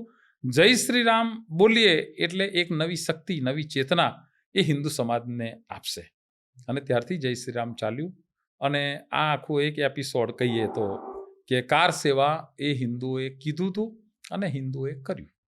માનો સંઘર્ષના માર્ગે, કારણ કે તોડવાનું હતું એ તો તમે તોડી શકો છો, પરંતુ નિર્માણ કરવા માટે તો સમય જોઈએ તમારી પાસે. પરંતુ પ્રતિક કાર સેવા એ ભગવો ધ્વજ ફરકાવીને થઈ. ત્યારે આઈ થિંક એક એવો ભી કિસ્સો બન્યો હતો ને કે ભાઈ સાચું છે ખોટું છે મને નથી ખબર, પણ કે આ જ્યારે આ ઢાંચો તોડવામાં આવતો હતો ત્યારે એક વાંદરો ભી ભગવો ધ્વજ લઈને ઢાંચા ઉપર ચડી ગયો, એવા કંઈક ફોટોસ કેવું મેં જોયું છે. હા, એટલે એ 30 ઓક્ટોબર 90ની આ કાર સેવામાં ધ્વજ લઈને ત્યાં વાંદરોય છે આવા પણ ચિત્રો આવ્યા છે, અને કાર સેવકોએ ધ્વજ ફરકાવ્યો એ દ્રશ્ય પણ ત્યાં છે. આવા ઘણી બધી કહાની, અને આમ તો એ જ છે કે બસમાં બધા કાર સેવકોને ભર્યા તો બસ કોણ ચલાવીને લઈ ગયું એ કોઈ અત્યાર સુધી આઈડેન્ટિફાઈ નથી થયું. ઓકે, એ પણ હકીકત છે. પણ બસ ત્યાં પહોંચી ત્યારે બધા કાર સેવકો ત્યાં પહોંચ્યા. 30 ઓક્ટોબર 90ની આ કાર સેવા પછી આખા દેશભરમાં કાર સેવકો શહીદ થયા, એના અસ્થિ આખા દેશમાં પહોંચાડવામાં આવ્યા. એક જનજાગરણ, એક ભાવનાત્મક કે ભાઈ આપણા ગામમાં, કારણ કે મને ખબર છે 30 ઓક્ટોબર 90 અમારે ત્યાં એક વડોદરા જિલ્લાનું મારી પાસે કામ હતું. એક ભાઈ આવ્યા એમના ગામમાંથી, તિલકવાડા તાલુકાનું બુંજીઠા કરીને ગામ. એ ગામમાંથી એક જ માણસ નક્કી થયો કે મારે કાર સેવામાં જવું છે. આખા ગામે એની શોભાયાત્રા કરી ગામમાંથી. વાસ્તે ગાસ્તે એ વખતે આટલી બધી ગાડીઓ ક્યાં હતી, એ આખું ગામ એને બસ સ્ટેન્ડ પર વળાવવા આવ્યું. અને એ કાકા મોટી ઉંમરના, મને બિલકુલ ખબર છે, એક થેલો લઈને બસમાં એમને બધા આખા ગામે વાસ્તે, એના ઘરના લોકો રડતા કે હું હવે રામની જન્મભૂમિ માટે હું જઉં છું. આ સ્પિરિટ આ આંદોલને નિર્માણ કર્યું હતું. અને એ વ્યક્તિ પોતાનો થેલો લઈને વડોદરા આવ્યા. વડોદરાથી વિશ્વ હિન્દુ પરિષદના કાર્યાલય આવ્યા ત્યારે એવું થયું કે આગલા દિવસે રાત્રે ટ્રેનમાં વડોદરાથી બધા કાર સેવકો અયોધ્યા જવા નીકળી ગયા. એટલે હવે કોઈ આપણું પ્લાનિંગ હતું નહીં જવાનું. તો હવે પેલા ભાઈ કે મને તો આખા ગામે વિદાય કર્યો છે, હવે હું પાછો ન જાઉં. મને તો વાસ્તે ગાસ્તે બધાએ મોકલ્યો છે, હવે ટ્રેન હું ચૂકી ગયો માનો. એ આગલા દિવસે અમને કોઈ કીધું નહીં, અથવા તો એ ભૂલ થઈ એમની. એ ભાઈ બધા પાછા ન આવે ને ત્યાં સુધી વિશ્વ હિન્દુ પરિષદ કાર્યાલયમાં રહ્યા, પોતાના ગામ ના ગયા. અને એ બધા કારસેવકો પાછા આવ્યા પછી જેમ અસ્થિ વિસર્જનના કાર્યક્રમો થયા, અમે નર્મદા કિનારામાં અને બધે અસ્થિ કળશ યાત્રા પણ ફરી પછી ગામોમાં ફરી. જો જનજાગરણ માટે આ બધા કાર્યક્રમો હતા, સાધુ સંતોના આદેશથી હતા. અસ્થિ વિસર્જનના કાર્યક્રમો થયા. અને હું જે ક્ષેત્રમાં કામ કરતો હતો, વડોદરા જિલ્લો અને ભરૂચ જિલ્લો, એમાં ભારતીય જનતા પાર્ટીના એક નેતા નલિનભાઈ ભટ્ટ હતા. તો અમે લોકોએ દરેક તાલુકામાં કાર સેવક સંમેલન કર્યું. જે લોકો અયોધ્યા ગયા હતા, પછી ઝાંસીની જેલમાં રહ્યા કે કટનીની જેલમાં રહ્યા કે જ્યાં અલગ અલગ જગ્યા રહ્યા, એ લોકો પાછા આવ્યા પછી મહિના પછી બધા 15-20 દિવસ 25 દિવસે પાછા આવ્યા પછી એના અમે કાર સેવક સંમેલન કર્યા. તો એમાં તેઓ ભાજપ ને એ બધું પણ નવું નવું જ હતું. એટલે યોજક તત્ર દુર્લભ, જ્યાં જેને કાર્યકર્તાને વિચાર આવે એવા કાર્યક્રમો, કાર સેવક સંમેલનો પણ થયા. અને ત્યાર પછી 90ની આ ઘટના પછી 4 એપ્રિલ 1991 દિલ્હીમાં બોટ ક્લબ પર બહુ મોટી રેલી થઈ. એમાં અટલજી, અડવાણીજી, રાજમાતા વિજયારાજે સિંધિયા, અશોકજી સિંઘલ અને બધા દેશભરના વરિષ્ઠ સાધુઓ હતા. 10 લાખ કરતાં વધારે જનમેદની આખા દેશમાંથી આવી હતી. 10 લાખ લોકો દિલ્હીમાં બોટ ક્લબની રેલી, મોટામાં મોટી. અને ત્યાર પછી બોટ ક્લબ પર રેલીની પરમિશન આપવાની સરકાર બંધ કરી દીધી. આજે બોટ ક્લબ પર હવે દિલ્હીમાં રેલી નથી થતી. એ રેલીમાં નરેન્દ્રભાઈ મોદીથી માંડીને બધા લોકો એમાં હતા. ગુજરાતમાંથી સાધુ ઋતુંબરાજી, ઉમા ભારતી, જેમણે આ બધું હિન્દુ જાગરણ કર્યું, આચાર્ય ધર્મેન્દ્રજી, આ બધું નેતૃત્વ હતું જ. અને એમાં એ દિવસોમાં મને એવું લાગે છે કે વિશ્વનાથ પ્રતાપસિંહ કદાચ પ્રધાનમંત્રી હતા અને સરકાર તૂટી અથવા એમણે રાજીનામું આપ્યું એ પછીની ઘટનાથી. અને ત્યાર પછી ઉત્તર પ્રદેશનું ઇલેક્શન આવ્યું અને ઉત્તર પ્રદેશમાં સત્તા પરિવર્તન આવ્યું કે મુલાયમસિંહ ગયા અને કલ્યાણસિંહ ચીફ મિનિસ્ટર બન્યા. ભાજપ જીત્યું. અને એ વખતમાં આ કલ્યાણસિંહ મુખ્યમંત્રી બન્યા એટલે બધાને અધીરાઈ થઈ કે ભાઈ તરત થવું જોઈએ, હવે મંદિરનું કામ થવું જોઈએ. પણ બધાએ કીધું થોડુંક તો શાસન કરવા દો એમને, એકવાર સ્થિર થાય. પરંતુ એમણે પણ બહુ હિંમતથી પોતાના શાસનમાં એમણે મંદિરનો નકશો, મંદિર માટેની જગ્યા, આ 2.77 એકર જે વિવાદાસ્પદ વાળી જગ્યાની જે ચર્ચાઓ છે એ પછી વિવાદિત કરવામાં આવી, પણ એને સમથળ કરવી. કલ્યાણસિંહના રાજમાં જ આ બધું થયું.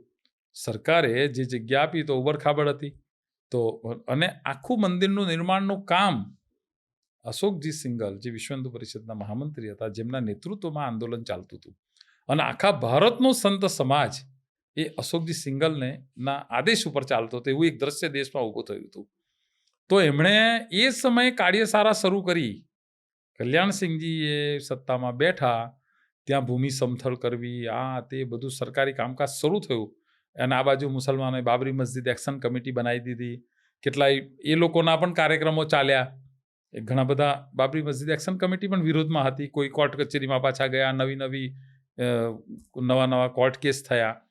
પણ એ સમયમાં અશોકજીની દીર્ઘ દ્રષ્ટિ હતી કે એમણે રામ જન્મભૂમિ કયા પથ્થરમાંથી બનશે, તો ભાઈ બંસી પહાડપુર, જે રાજસ્થાનનો લાલ પથ્થર છે, એમાંથી મંદિર બનશે.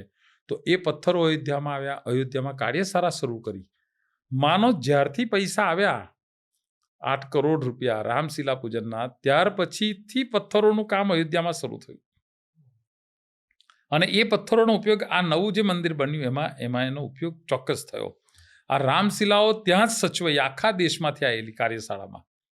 અને આખી દેશની જનતા આજે પણ તે સમયથી, માનો મંદિર બન્યું નહોતું, એ દરમિયાનથી જતા હતા, રામશિલાના પણ દર્શન કરતા હતા કે ભાઈ આપણે રામશિલા મોકલી અહીંયા છે. તો કલ્યાણસિંહના શાસન દરમિયાન ફરી સાધુ સંતોએ નક્કી કર્યું, આ ભૂમિ સમથળ થવું, આ તે લીગલી કામકાજ તો ચાલતું જ હતું, પરંતુ હવે શું આગળ? એટલે 1990માં કારસેવા કરી. આ હિન્દુઓનો એક ભવ્ય વિજય રામ જન્મ મંદિરના સંદર્ભમાં હતો. ફરી સત્તા પરિવર્તન થયું. સત્તા પરિવર્તન પછી ફરી એકવાર ધર્મ સંસદ 31 ડિસેમ્બર 1992માં 5મી ધર્મ સંસદ વિશ્વ હિન્દુ પરિષદની મળી. આ વિશ્વ હિન્દુ પરિષદ ધર્મ સંસદ એટલે જે પહેલી ધર્મ સંસદે પ્રસ્તાવ પારિત કર્યો, તાળા ખોલ્યા, બીજી ધર્મ સંસદે કાર સેવા કરી, પછી એ વિવિધ કરતાં 5મી ધર્મ સંસદે એક પ્રસ્તાવ પારિત કર્યો કે જ્યારે આપણી જ જગ્યા છે તો આપણે કોઈ પણ હિસાબે ત્યાં ફરી કાર સેવા આપવી અને મંદિર નિર્માણ માટે આહવાન કરવું. તો 30 ઓક્ટોબર ઓક્ટોબરની આ ધર્મ સંસદમાં સાધુ સંતોએ નિર્ણય કર્યો કે આખા દેશમાંથી બધાને 6 ડિસેમ્બર 1992 એ દિવસે બધાને અયોધ્યા બોલાવવા અને ચલો અયોધ્યાનું આહવાન કરવું. અને એના માટે જનજાગરણ માટે ફરી એક નવો પ્રયોગ કે જેમ રામ રાજ્યની સ્થાપના માટે ભરત નંદીગ્રામમાં રહીને ભગવાનની પાદુકાઓનું પૂજન કર્યું હતું. તો ભરત નંદીગ્રામ એ અયોધ્યાની નજીક જ છે. તો નંદીગ્રામમાં ભરતજી રહ્યા અને રામ જ્યારે વનવાસ ગયા તો એમની પાદુકા લાવી અને અયોધ્યાની બહાર એ નંદીગ્રામમાં રહ્યા અને ત્યાં જ પાદુકાનું એમણે સેવા કરી. જ્યાં સુધી 14 વર્ષ સુધી રામ ભગવાન પાછા ના આવે, પોતે રાજગાદી ઉપર નતા બેઠા, એટલે પાદુકાનું પૂજન કર્યું. એ નંદીગ્રામમાં પાદુકા પૂજન કરવામાં આવ્યું ને ત્યાંથી રામ પાદુકા એ આખા ભારતમાં ગામડે ગામડે મોકલવું એવું નક્કી કર્યું. એટલે દરેક જિલ્લામાં પ્રખંડો વાઇઝ 2-3 પ્રખંડ વચ્ચે એક રામ પાદુકા પૂજન રથયાત્રા, આવો એક જનજાગરણ માટે યાત્રાનો કાર્યક્રમ આપ્યો સાધુ સંતોએ.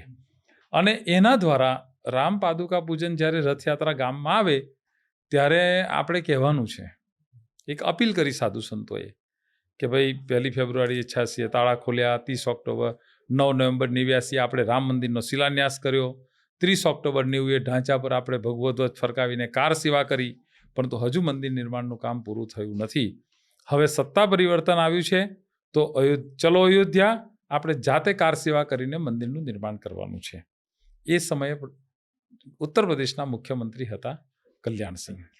એટલે એક ફાયદો તો એવો થયો કે આખા દેશભરમાં આ રામ પાદુકા પૂજન રથયાત્રા દ્વારા ચલો અયોધ્યાનું આહવાન કરવામાં આવ્યું, કાર સેવકોની ભરતી કરવામાં આવી.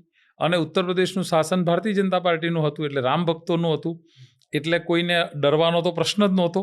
એટલે બધા અયોધ્યા હજારોની સંખ્યામાં નીકળ્યા છે. ગુજરાતમાં અલગ અલગ પ્રયત્ન, જેમ ગામડે ગામડે આ રથયાત્રાઓ દ્વારા કાર સેવકોની નોંધણી થઈ, ટ્રેનો નક્કી થઈ, કોણ ક્યારે જશે, આ તે બધું. એવી રીતે એક પ્રયોગ સંઘ પરિવાર દ્વારા એ પણ માનનીય નરેન્દ્રભાઈ મોદીનું સૂચન હતું કે ભાઈ એક દિવસ એટલે અમે 6 ડિસેમ્બર પહેલાં અયોધ્યા બધાએ પહોંચવાનું હતું. તો 27, 28, 29 નવેમ્બર 1990માં 3 દિવસ એવા નક્કી કર્યા કે અમદાવાદ રેલવે સ્ટેશનમાંથી જેટલી ટ્રેનો બહાર જાય એ દરેક સ્ટેશન ઉપર જ્યાં જ્યાં ટ્રેન ઊભી રહે ત્યાં આપણા નેતાઓ ચલો અયોધ્યા માટેનું આહવાન કરે. તો મને ખબર છે કે અમે અહીંયાથી સવારની ટ્રેન જે મુંબઈ જતી ટ્રેન હતી એમાં માનનીય કેશુભાઈ પટેલ વિશ્વ હિન્દુ પરિષદમાંથી હું હતો અને બીજા એક સંઘના એક અધિકારી હતા. અમે ત્રણેય લોકોએ ટ્રેનમાં બેઠા. એવી રીતે એક ટ્રેનમાં સૌરાષ્ટ્ર તરફ જતી ટ્રેનોમાં નેતાઓ બેઠા. દરેક ઠેકાણે સ્ટેશન પર સૂચના આપવામાં આવી કે એક જ દિવસમાં આખા ગુજરાતમાં પ્રચાર થઈ જાય કે આપણે અયોધ્યા જવાનું છે. તો જે 2 મિનિટ માટે ટ્રેન રોકાય રેલવે સ્ટેશન ઉપર તો બધાનું સ્વાગત પણ થઈ જાય ને 2 મિનિટમાં માઇક પર એલાઉન્સ થઈ જાય કે ભાઈ 6 ડિસેમ્બર 92 પહેલાં બધાએ અયોધ્યા પહોંચવાનું છે, ચલો અયોધ્યા કારસેવકોને આવી એક આહવાન, એક વાતાવરણ. અને એ 3 દિવસમાં આખા ગુજરાતમાં એવું વાતાવરણ બન્યું કે ભાઈ મારે અયોધ્યા જવાનું છે અને અયોધ્યા 6 ડિસેમ્બર 92 માટે આપણે જવાનું છે. હવે 6 ડિસેમ્બર 92માં લાખોની સંખ્યામાં અયોધ્યા લોકો જવા માંડ્યા. અનુકૂળ શાસન હતું એટલે બધા અયોધ્યા પહોંચી ગયા. એક આ બાજુ કોર્ટમાં બધા ગયા, સરકાર કોર્ટમાં ગઈ, સલાહ સૂચન કોર્ટનું લેવા ગઈ. નરસિંહ રાવ પ્રધાનમંત્રી હતા એ વખતે. એટલે એક સૂચન એવું આવ્યું કોર્ટનું કે કોર્ટે તારીખ આપી, અપીલ કરી, સરકારે જ કોર્ટમાં ગઈ કે ભાઈ આ લોકોને કાર સેવા કરવાનું પરમિશન આપી કે કેમ 6 ડિસેમ્બરની. પણ આ દરમિયાન આખી અયોધ્યાને લોકોએ ઘેરી લીધેલી હતી. અયોધ્યામાં લોકો કાર સેવકો પહોંચી ગયા હતા. એટલે 6 ડિસેમ્બરના બદલે 5 ડિસેમ્બરે કોર્ટે એક તારીખ આપી કે હવે અમે ફેંસલો 12 તારીખે આપીશું. તો લાખો લોકો જે અયોધ્યામાં હતા એ 12 તારીખ સુધી તો વેઇટ કરવાના નહોતા.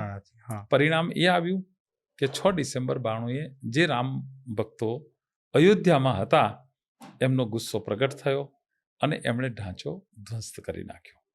આ અનપ્લાન હતું, આયોજન નહોતું, પરંતુ ઢાંચા પર જે હુમલો જનતાએ કર્યો, શસ્ત્રો વગર કર્યો, પણ અનપ્લાન આયોજન વગર કામ શરૂ થયું.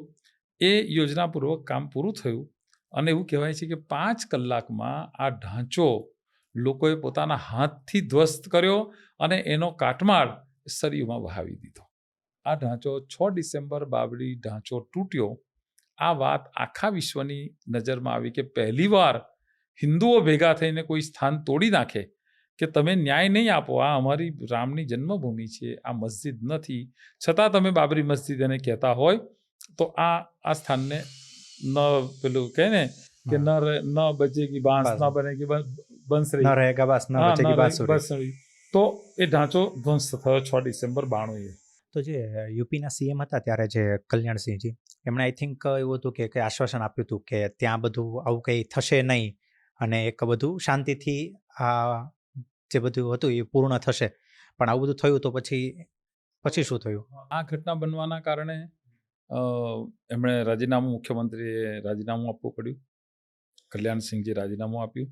સાથે સાથે કેન્દ્ર સરકારે જે એક્શન લીધા કે 4 સ્ટેટમાં ભારતીય જનતા પાર્ટીનું શાસન હતું એને વિસર્જન કરી દીધું, સરકાર બરખાસ્ત કરી દીધી અને રાષ્ટ્રીય સ્વયંસેવક સંઘ, બજરંગ દળ અને વિશ્વ હિન્દુ પરિષદ 3 ઉપર પ્રતિબંધ આવી ગયો.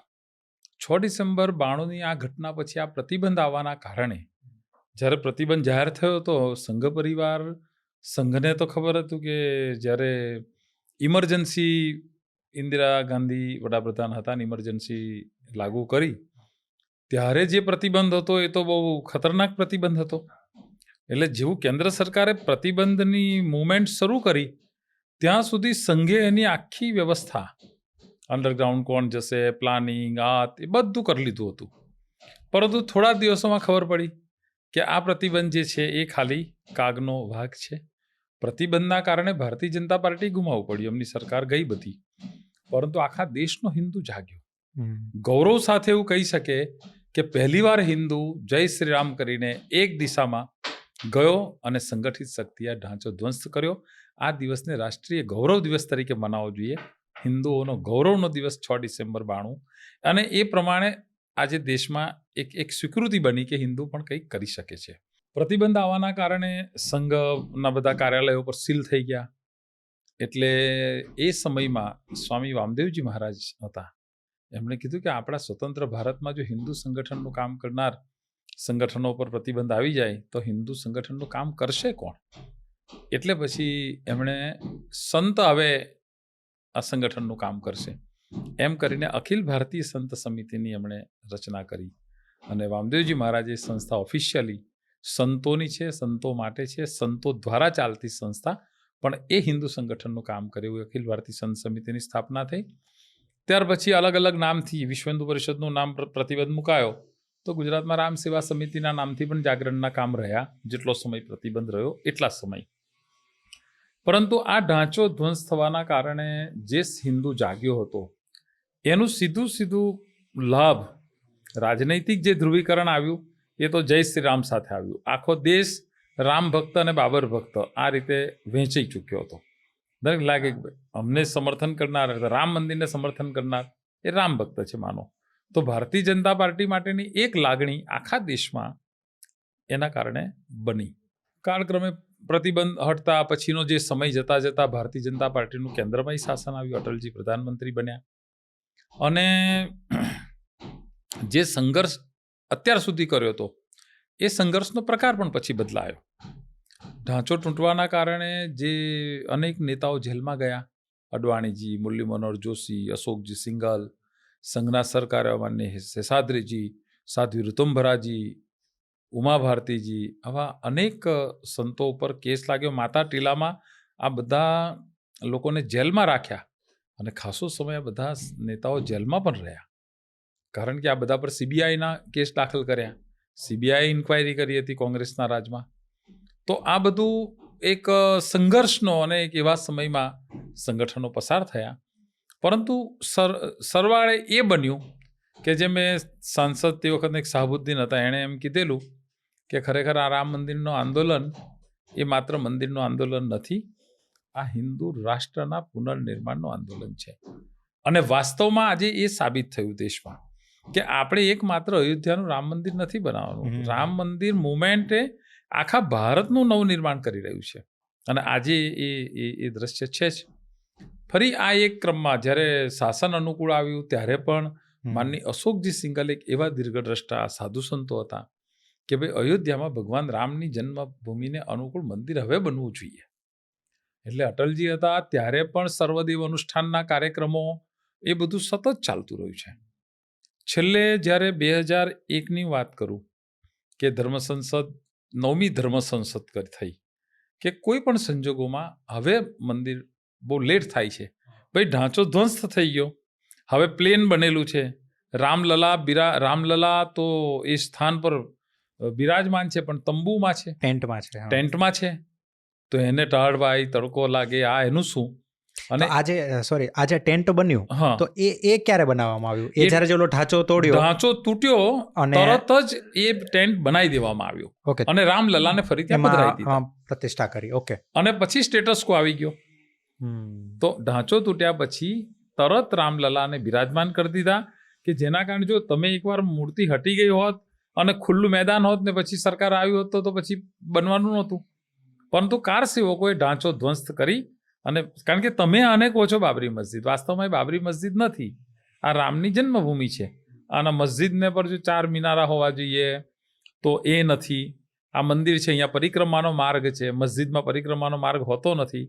અહીંયા કોઈ મુસલમાને આજ દિન સુધી નમાજ નથી પડી. તો વાસ્તવમાં રામલલા બિરાજમાન છે, તો આ રામ મંદિર છે. અને જે આર્કિયોલોજીકલ સર્વે થયો એમાં બી મંદિરના અવશેષો મળ્યા હતા. એટલે એ પછીનું જે માનો ચંદ્રશેખર પ્રધાનમંત્રી બન્યા એ વખતે પણ અટલજીનો પછી સમય આવ્યો, એ દરમિયાન અનેક સંશોધનો કોર્ટ પણ આપતી ગઈ. ત્યાં જમીનનો આખો સર્વે કરવામાં આવ્યો, ખોદકામ કરવામાં આવ્યું, જમીનના એક્સરે લેવામાં આવ્યા, એમાંય બધા પુરાવા નીકળ્યા. તો આ બધું સતત સરકારી સ્તરે તો કામ ચાલતું જ હતું. પરંતુ 2001માં ફરી એકવાર 9મી ધર્મ સંસદ મળી અને એમને થયું કે ભાઈ હવે તો થવું જોઈએ. તો એ 9મી ધર્મ સંસદ વખતે પ્રધાનમંત્રી અટલ બિહારી વાજપેયી હતા અને એ વખતે એક કાર્યક્રમ સાધુ સંતોએ 3 કાર્યક્રમ એ વખતે જાહેર કર્યા કે ભાઈ એક તો બધા અવરોધો દૂર થાય. પોલીસ કેસ ચાલે છે, કોર્ટમાં ચાલે છે, સ્થળ પર છે, જે લોકો આના માટે બલિદાન આપ્યું છે એ લોકો જોઈ રહ્યા છે, જે બલિદાન આપ્યું ને ગયા, પણ દરેક લાગે આપણું બલિદાન એડે તો નહીં જાય ને. વાસ્તવમાં સંકલ્પમાં તો શક્તિ હોય છે જ, અને એટલા માટે 1857નો સ્વાતંત્ર્ય સમર ફેલ ગયો અને અંગ્રેજોએ આપણને દબાઈ દીધા, તો અંગ્રેજોના શાસન જશે કે તો ક્રાંતિકારીઓ પણ ફાંસીના માચડે લટકી ગયા, કેટલાય લોકોએ સંઘર્ષ વેળ્યો, પણ 1947માં દેશ આઝાદ થયો, એ તો હકીકત છે. તો આ 1526થી જે લડાઈ શરૂ થઈ છે એ આઝાદીના આટલા વર્ષો પછી પણ મંદિર બનશે કે કેમ? તો ઢાંચો ધ્વંસ થઈ ગયો, ચાલો નાનું મંદિર બની ગયું, તો સોગંદ રામ કી ખાતે हैं हम મંદિર વहीं બનાएंगे, એ સંકલ્પ તો પૂરો થયો, પણ સોગંદ રામ કી ખાતે हैं हम મંદિર ભવ્ય બનાएंगे એ સંકલ્પ અમારો બાકી છે. તો ટેન્ટમાં રામલલા છે, હવે મહેલમાં રામલલા ક્યારે જશે એ લઈને 9મી ધર્મ સંસદ 2001માં મળી અને 3 કાર્યક્રમ જાહેર કર્યા કે એ દરમિયાન પુરુષોત્તમ માસ, અધિક માસ આવતો હતો, એટલે જલાભિષેકના કાર્યક્રમો આપ્યા કે ભાઈ આખા મહિના દરમિયાન શિવલિંગ ઉપર અભિષેક કરવો, સ્થાન સ્થાન પર ગામે ગામ, અને સંકલ્પ એ જ કરવો કે રામ જન્મભૂમિ મંદિર નિર્માણ જે આડે આવતા અવરોધો દૂર થાય. બીજો એક કાર્યક્રમ એવો આપ્યો કે જેમ છત્રપતિ શિવાજી મહારાજના સમર્થનમાં એમણે જે હિન્દુ પદપથશાહીની સ્થાપના કરી એ ક્યારે કરી શક્યા? એમના ગુરુના આશીર્વાદ હતા. અને ગુરુ એ શ્રીરામ જય જય રામ, રામ સમર્થ સ્વામી રામદાસજી મહારાજ જે વિજય મહામંત્ર આપ્યો, શ્રીરામ જય જય રામ, અને ગામે ગામ એમણે હનુમાન મંદિર બનાવ્યા, વ્યાયામશાળાઓ ચાલી, રામજી મંદિરો ચાલ્યા. તો આ જે વિજય મહામંત્ર છે એનું કોઈક અનુષ્ઠાન દેશમાં લેવામાં આવે, અને સાધુ સંતોએ નિર્ણય કર્યો કે એક 65 દિવસ દરેક વ્યક્તિ શ્રીરામ જય રામની 11 માળા 65 દિવસ સુધી કરે, દરેક પ્રખંડમાં કરે, અને 1 લાખની વસ્તીમાં 2000 લોકો ઓછામાં ઓછા આ અનુષ્ઠાન જો કરે તો આખા દેશમાં આવા 10,000 13 કરોડ મંત્રોનો જાપ એક પ્રખંડમાં જો કરવામાં આવે તો એને સિદ્ધ ક્ષેત્ર નામ આપવું, અને આવા 10,000 સિદ્ધ ક્ષેત્રો બનાવવા. તો 10,000 સિદ્ધ ક્ષેત્રો બને, અને એ દરમિયાન અમને ખબર છે કે એટલા સ્થાન ઉપર રોજ લોકો 11 માળા પોતાના ઘરે શ્રીરામ જય રામની કરતા હતા. અને આ જે 13 કરોડ મંત્રનો જાપ 10,000 સિદ્ધ વિસ્તારમાં થાય, તો આ કરોડો જે મંત્ર જાપ છે એને જપ યજ્ઞ નામ આપ્યું. અને આનો એક પૂર્ણાહુતિનો યજ્ઞ એ અયોધ્યામાં કરવો. તો 2001માં આ જપ યજ્ઞ એક શરૂ થયો, અને આ જપ યજ્ઞની પૂર્ણાહુતિ એ અયોધ્યામાં કરવી. તો અયોધ્યામાં સાધારણ 2001માં હું માનું છું કે 27 ફેબ્રુઆરી 2002 ગોધરાની ઘટના બની. એ પહેલાના આગળના 65 દિવસ એ આ જપ યજ્ઞ ચાલતો હતો, અને ત્યારબાદ આખા દેશમાં ત્યાં એક યજ્ઞ શરૂ કરવામાં આવ્યો અયોધ્યામાં, અને દરેક રાજ્યને ટાઈમ ટેબલ આપી દીધું. તો ગુજરાતને 25 ફેબ્રુઆરીએ અહીંયાથી જવાનું હતું. જે લોકોએ આ જપ યજ્ઞમાં ભાગ લેવાનો હોય, જેમને માળા કરી, આ બધા લોકો રામ સાધકો તરીકે અયોધ્યા જાય, જે યજ્ઞ ચાલે એમાં પોતાના ગામમાંથી એક શ્રીફળ લઈ જાય, આહુતિ લઈ જાય, ત્યાં આહુતિ આપે, બીજે દિવસે ટ્રેનમાં બેસીને પાછા. આટલો કાર્યક્રમ હતો. હવે આપણને યોગાનું એક બન્યું કે આખા દેશનું ટાઈમ ટેબલ બન્યું કે ભાઈ 17મી જાન્યુઆરીથી લઈ અને યજ્ઞ ત્યાં શરૂ થઈ જશે, ક્રમ વાઇઝ બધા પ્રાંતના લોકો આવશે. અમને ગુજરાતમાં 25 ફેબ્રુઆરી ગુજરાતને આપી હતી કે 26-27 ફેબ્રુઆરી 24-25 ફેબ્રુઆરી અમારે ત્યાં આહુતિ આપવાની, અને 25મી સાંજે નીકળીને પાછા આવવાનું. પહેલી વારથી ગુજરાતની નામે 3 ઝોન કરેલા, દક્ષિણ ગુજરાત, ઉત્તર ગુજરાત, સૌરાષ્ટ્ર, 3 તારીખો અલગ અલગ આપી હતી. આ ઉત્તર ગુજરાતના બધા લોકો અહીંયાથી 22 તારીખે રવાના થયા, 24 તારીખ ત્યાં પહોંચ્યા, 25 તારીખે યજ્ઞમાં ભાગ લીધો, 25મી સાબરમતી એક્સપ્રેસમાં બધા રિટર્ન આવ્યા. અમને પહેલી વાર એવું થયું કે આ એક આંદોલન, આ સમય એવો આવ્યો કે ચાલો શાંતિથી બધો કાર્યક્રમ પૂરો થયો, અને આખી ટ્રેન રામ સાધકોની, એમાં સૌથી વધારે બહેનો હતી, 600-800 બહેનો હતી, અને નાના ગામમાંથી કેટલી બધી જગ્યાએથી બહેનો હતી. ખાસા 2200-2500 રામ સાધકો એ ઉત્તર ગુજરાતમાંથી અયોધ્યા જવા નીકળ્યા હતા. ત્યાં આહુતિ આપી અને લોકો સાબરમતી એક્સપ્રેસમાં બેઠા, અને પછી દુનિયાએ સમાચાર સાંભળ્યા કે 27 ફેબ્રુઆરી 2002 સવારે ગોધરામાં આ એક ટ્રેન ઉપર હુમલો થયો અને એક બોગી સળગાઈ S6 અને એમાં 56 જેટલા કાર સેવકો રામ સાધકો એમને એ લોકો એમાં બળીને ભડથું થયા. મુખ્યમંત્રી તરીકે ગુજરાતમાં નરેન્દ્રભાઈ મોદી હતા. બધા માટે આઘાતનો વિષય હતો. આખા બધા, કારણ કે એમાં બહેનો હતા, ખાસ કરીને તો આખી બોગી બહેનો હતા. અને જે ભાઈઓ, એક પ્રહલાદભાઈ પટેલ હતા મહેસાણાના, બજરંગ દળના સંયોજક હતા, એણે છેલ્લે સુધી બધા બહેનોને અંદરથી બહાર કાઢવામાં લાગેલા હતા. અને છેલ્લે એટલા દાઝી ગયા કે અહીં ઘરે આવ્યા પછી 1 મહિના પછી એ ગુજરી ગયા.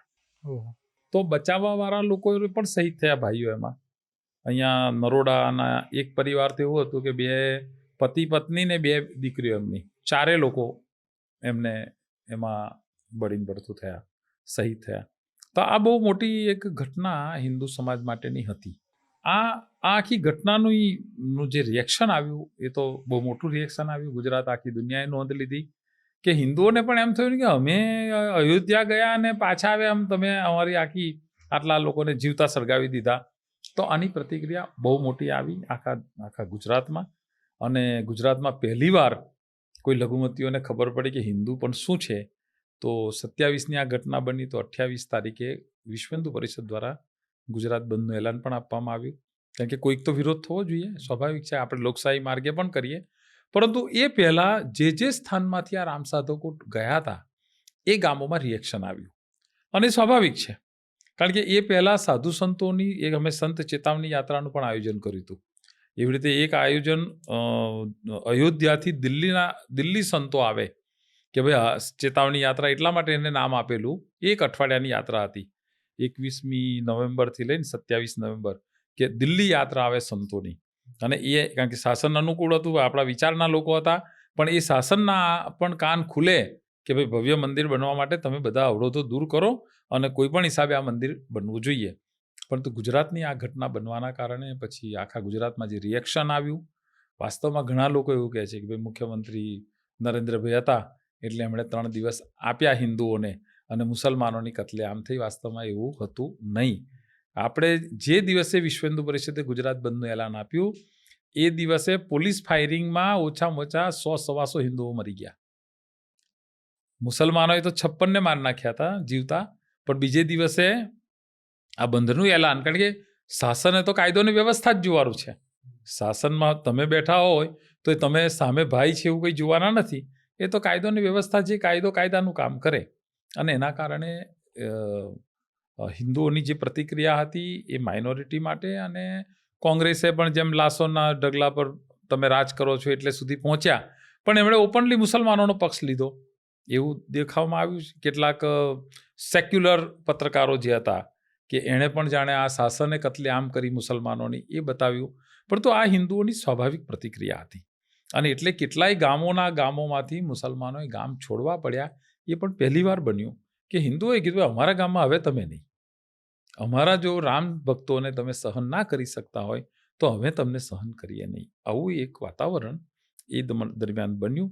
અને 2002ની ઘટના હું માનું છું કે મુખ્યમંત્રી નરેન્દ્રભાઈ મોદી હતા, એમણે જે કુશળતાપૂર્વક આખું કાયદો અને વ્યવસ્થાન બાકી સંભાળ્યું, એના પરિણામે આખા ભારતમાં એમને હિન્દુ હૃદય સમ્રાટ તરીકે લોકોએ સ્વીકાર્યા. સામાન્ય હિન્દુ સમાજની પ્રતિક્રિયાનો યશ પણ નરેન્દ્રભાઈના ખાતામાં જમા થયો. નરેન્દ્રભાઈએ કોઈ નથી કીધું કે તમે આમને આમ કરો, પરંતુ હિન્દુ સમાજને જે મોરલ સપોર્ટ, મોરલ જે અંદરની જે તાકાત હતી, એ શાસન એક હિન્દુવાદી લોકોનું શાસન છે એના કારણે. ને પછી તો કોર્ટ કચેરી એનું તો કામ કરે જ. અનેક લોકો જેલમાં ગયા, અનેક લોકો આજે પણ સત્તામાં બેઠે, અનેક લોકો આજે પણ જેલમાં છે, ભોગવે છે. કેટલાય પોલીસ અધિકારીઓ પર કેસો થયા જે આ બધું કંટ્રોલ કરવામાં નિષ્ફળ ગયા અથવા નહીં સંભાળી શક્યા, એવા લોકો સામે કેસ થયા. એટલે સરકારે સરકારનું કામ કર્યું, પરંતુ સામાન્ય હિન્દુ સમાજે પણ એક હિંમતથી આનો સામનો કર્યો, એ પણ હકીકત છે. તો આ બધી ઘટનાથી 2002 જે અનુષ્ઠાન હતું એ અનુષ્ઠાન તો પછી એની રીતે સાયલન્ટલી પૂરું થયું. પરંતુ ગુજરાતની આ ઘટનાએ નરેન્દ્રભાઈ મોદીને હિન્દુ હૃદય સમ્રાટ બનાવ્યા અને એમને ભારતના પ્રધાનમંત્રી હિન્દુ સમાજે બનાવ્યા, એ વાત કોઈ નકારી શકે. તો નરેન્દ્રભાઈ મોદીની વાત કરી તો એમની સાથે તમે ઘણો લાંબો સમય પસાર કર્યો છે, બરાબર? એવો સમય બી તમે એમની સાથે પસાર કર્યો છે કે જે સમયે તે પોલિટિક્સમાં હતા બી નહીં, બરાબર? તો થોડુંક એમના વિશે વાત કરો કે એમની સાથેનો તમારો એક્સપિરિયન્સ કેવો હતો? એટલે હું રાષ્ટ્રીય સ્વયંસેવક સંઘના સંઘ શિક્ષા વર્ગ 1984માં રાજકોટ ગયો હતો. ત્યારે એ સંઘના અધિકારી હતા, એટલે એમને બૌદ્ધિક પણ થતા અને નરેન્દ્રભાઈ સાધારણ બધા સ્વયંસેવકો માટેનું આકર્ષણનું કેન્દ્ર રહેતા. એક એવી પર્સનાલિટી હતા જ કે જુવાનિયા બધા એમની આસપાસ ટોળું થાય જ, એવી રીતે હું પણ એમનાથી પ્રભાવિત થયો. અને ત્યાર પછી મને પણ થયું કે આપણે સંઘના પ્રચારક તરીકે કામ કરવું જોઈએ. ત્યાર પછી 1988માં હું સરકારી મારું વતન તો ભરૂચ જિલ્લામાં જંબુસર તાલુકામાં કાવી ગામ છે અને સાધારણ મધ્યમ વર્ગના જ છીએ અમે પણ, એટલે સ્વાભાવિક છે સરકારી નોકરી હતી એટલે તરત તો નોકરી છોડીને નીકળાય નહીં, કોણ રજા આપે ઘરેથી. એટલે હું ઘરેથી કીધા વગર જ સંઘના પ્રચારક તરીકે કલેક્ટર ઓફિસમાંથી ગયા તો શનિ રવિ ઘરે ના ગયો એટલે ખબર પડી કેમ ના આવ્યો, તો ત્યાં તપાસ કરી કે તો અઠવાડિયાથી નથી. એટલે કોઈ કીધું ને કે તો RSSના પ્રચારક તરીકે નીકળી ગયા. એટલે મેં ઘરે કીધું નહોતું ને ઓફિસમાં કીધું નહોતું, આપણે નોકરી છોડીને આવી રીતે સંઘના પ્રચારક તરીકે નીકળ્યા. પણ એ જ સંઘના પ્રચારક તરીકે નીકળવાનો જે વિચાર આવ્યો એમાં માનનીય નરેન્દ્રભાઈ મોદી છે, માનનીય મધુભાઈ કુલકર્ણી, બધા જે સંઘના વરિષ્ઠ પ્રચારકો છે એમની પ્રેરણા આપણને રહી કે આપણને પણ થયું કે બધા લોકો તો જીવન જીવે જ છે, આપણે કંઈક નવું આમાં કરીએ એમ. પણ એ અંદરથી એ પણ શું છે, ભાગ્યમાં હોય તો આ બધું થઈ શકે. પણ નરેન્દ્રભાઈનો સંપર્ક એમનાથી હું પ્રભાવિત રહ્યો. 1988માં હું પ્રચારક નીકળ્યો ત્યારે બધા દિવાળીમાં પ્રચારકો આમ તેમ જતા જ હોય, એટલે ઘરે તો હું જવાનો નહોતો, કારણ કે હું તો કીધા વગર નીકળ્યો તો ઘરેથી કે ભાઈ બધા સગા સંબંધી ભેગા થઈ જાય, એના કરતાં નથી જવું. તો નરેન્દ્રભાઈ વખતે ભારતીય જનતા પાર્ટી ગુજરાતના મહામંત્રી હતા, સંગઠન મહામંત્રી. એક હરીશભાઈ રાવલ હતા, વિદ્યા ભારતીનું કામ સંભાળતા હતા. એક મનમોહનજી વૈદ્ય વડોદરા વિભાગમાં પ્રચારક હતા. એ લોકો સાથે હું પછી એમની જોડે કચ્છમાં દિવાળીના 3 દિવસ અમે રહ્યા. કચ્છમાં ક્યારની વાત છે? 1988ની દિવાળીના દિવસોમાં. મને યાદ છે કે અમે બધા ટ્રેનમાં અહીંયાથી એમની સાથે ગયા અને ગાંધીધામ ઉતર્યા અને પછી સુરેશભાઈ મહેતા કે આનંદભાઈ દવે એમની ગાડી અમને માંડવી લઈ ગઈ. પછી એમની એક ગાડી અમને બન્ની વિસ્તારમાં કચ્છમાં અમે રોકાયા. બન્ની વિસ્તારની અંદર મિયા ગુલબેગ હુસેન કરીને એક મુસ્લિમ ત્યાંનો આગેવાન હશે, રાજનીતિક પણ આગેવાન, એમણે વ્યવસ્થા કરી હશે. એમને ત્યાં ભૂંગામાં રોકાયા 3 દિવસ. અને નરેન્દ્રભાઈ જે ફરેલા છે, એટલે કારણ કે એમની જ ખુલ્લી જીપમાં અમને ફેરવ્યા, બધે ફર્યા. એ વખતે 1988માં વ્હાઇટ રણ જે આજે ચર્ચા ચાલે છે એ વિસ્તારમાં અમે ગયા હતા. અને એ વખતે નરેન્દ્રભાઈ કીધું કે આ જગ્યા છે ને, આ વ્હાઇટ રણ દુનિયાને બતાવવી જોઈએ. જ્યારે માત્ર સંગઠન મહામંત્રી હતા ભાજપમાં. અને પછી આપણને ખબર છે કે આજે 2001માં એ CM બન્યા. ભૂકંપ પછી તરત એમણે દિવાળીના દિવસો કચ્છમાં વિતાવ્યા અને ત્યાર પછી વર્લ્ડ સમિટનું આયોજન કર્યું અને આખી દુનિયાને એ રણોત્સવના નામે કચ્છમાં લઈ ગયા. આજે રણોત્સવ વિશ્વ પ્રસિદ્ધ અને દુનિયાના લોકો આવે છે. તો એ એમની એક વિઝન એમણે ત્યારે જોયું 88માં કે આ દુનિયાને બતાવવું જોઈએ, એમણે બતાવ્યું. અનેક દિવાળીમાં માનનીય નરેન્દ્રભાઈ સાથે જવાનો અવસર, નર્મદા કિનારે પણ અમે એકવાર ગયા.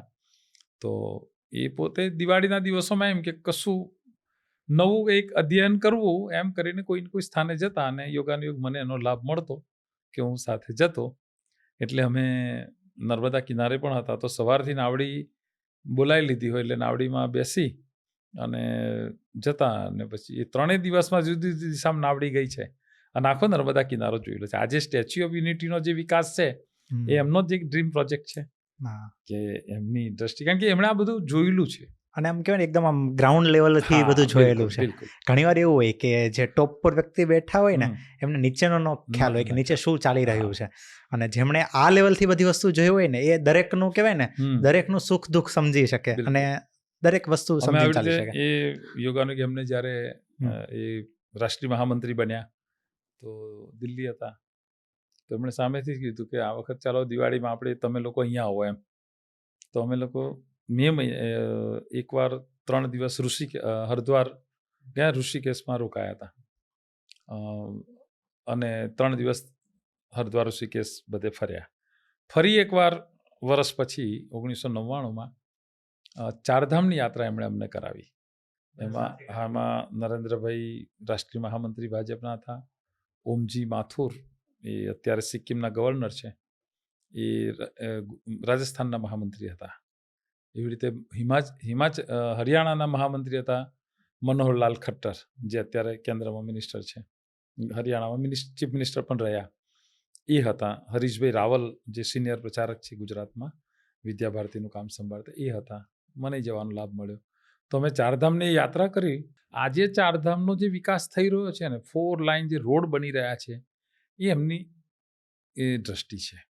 કારણ કે એ તે સમયે સામાન્ય લોકો જાય એ રીતે ખચ્ચર પર બેસીને અમે યાત્રા કરી હતી. ગંગોત્રી યમનોત્રી બાય કાર ગયા હતા, અને કેદારનાથ અને યમનોત્રીમાંનો ખચ્ચર પર બેસીને ગયા, ગંગોત્રી અને બદ્રીનારાયણ. હવે આ યાત્રા એમણે સામાન્ય યાત્રીઓની જેમ કરી હતી 1999માં. આજે એ એમના જ માર્ગદર્શન હેઠળ ઉત્તરાખંડનો વિકાસ થઈ રહ્યો છે. આજે તમે ચારધામની યાત્રા જાઓ તો તમને એમ થાય કે અહીંયા 4 લાઇન રસ્તા બની રહ્યા છે, બને છે.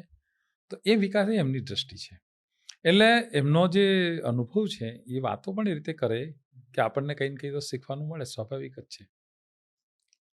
એટલે એક સરસ હું માનું છું. અને એના કારણે અયોધ્યાનું આંદોલન જે આખું ચાલ્યું, એમાં સંઘ પરિવારમાં એક થિંક ટેન્ક કહો, એક વિચાર કહો, એમાં નરેન્દ્રભાઈનું પોતાનું ખૂબ મોટું યોગદાન રહ્યું. ગુજરાતમાં વિશ્વ હિન્દુ પરિષદના મહામંત્રી ડૉક્ટર પ્રવીણભાઈ તોગડિયા હતા. એમની સાથે મને સંગઠન મંત્રી તરીકે કામ કરવાનો અવસર મળ્યો. તો એ પણ કેન્સર સર્જન હતા, ડૉક્ટર હતા. પૂરો સમય પછી વિશ્વ હિન્દુ પરિષદને એમણે આપ્યો. તો આવા એક લોકોના દ્રષ્ટિકોણથી જ આખા દેશમાં હિન્દુ એક વાતાવરણ બન્યું. અને નરેન્દ્રભાઈનું હિન્દુ જીવન મૂલ્યોના સંદર્ભમાં કહો કે સંઘ વિચારને કેન્દ્રમાં રાખીને પોતે આગળ ચાલે છે, એના પરિણામે ધીમે ધીમે જે અનુકૂળતા બની કે કેન્દ્રનું શાસન એમના હાથમાં આવ્યું. આજે ભારતના જેટલા ધાર્મિક સ્થાનો છે, પાવાગઢનું હમણાં ઉદાહરણ આપો કે ગયા વખતમાં નરેન્દ્રભાઈના હાથે જ, પ્રધાનમંત્રીના હાથે પાવાગઢમાં ધ્વજા ચઢાવવામાં આવી. 500 વર્ષના ઇતિહાસમાં પહેલીવાર મહાકાળી માતા મંદિર ઉપર ધજા ચડી. કેમ આવું થયું? તો પહેલાં એના પર મંદિર ઉપર દરગાહ હતી. એ દરગાહને મંદિર પરથી નીચે ઉતારી.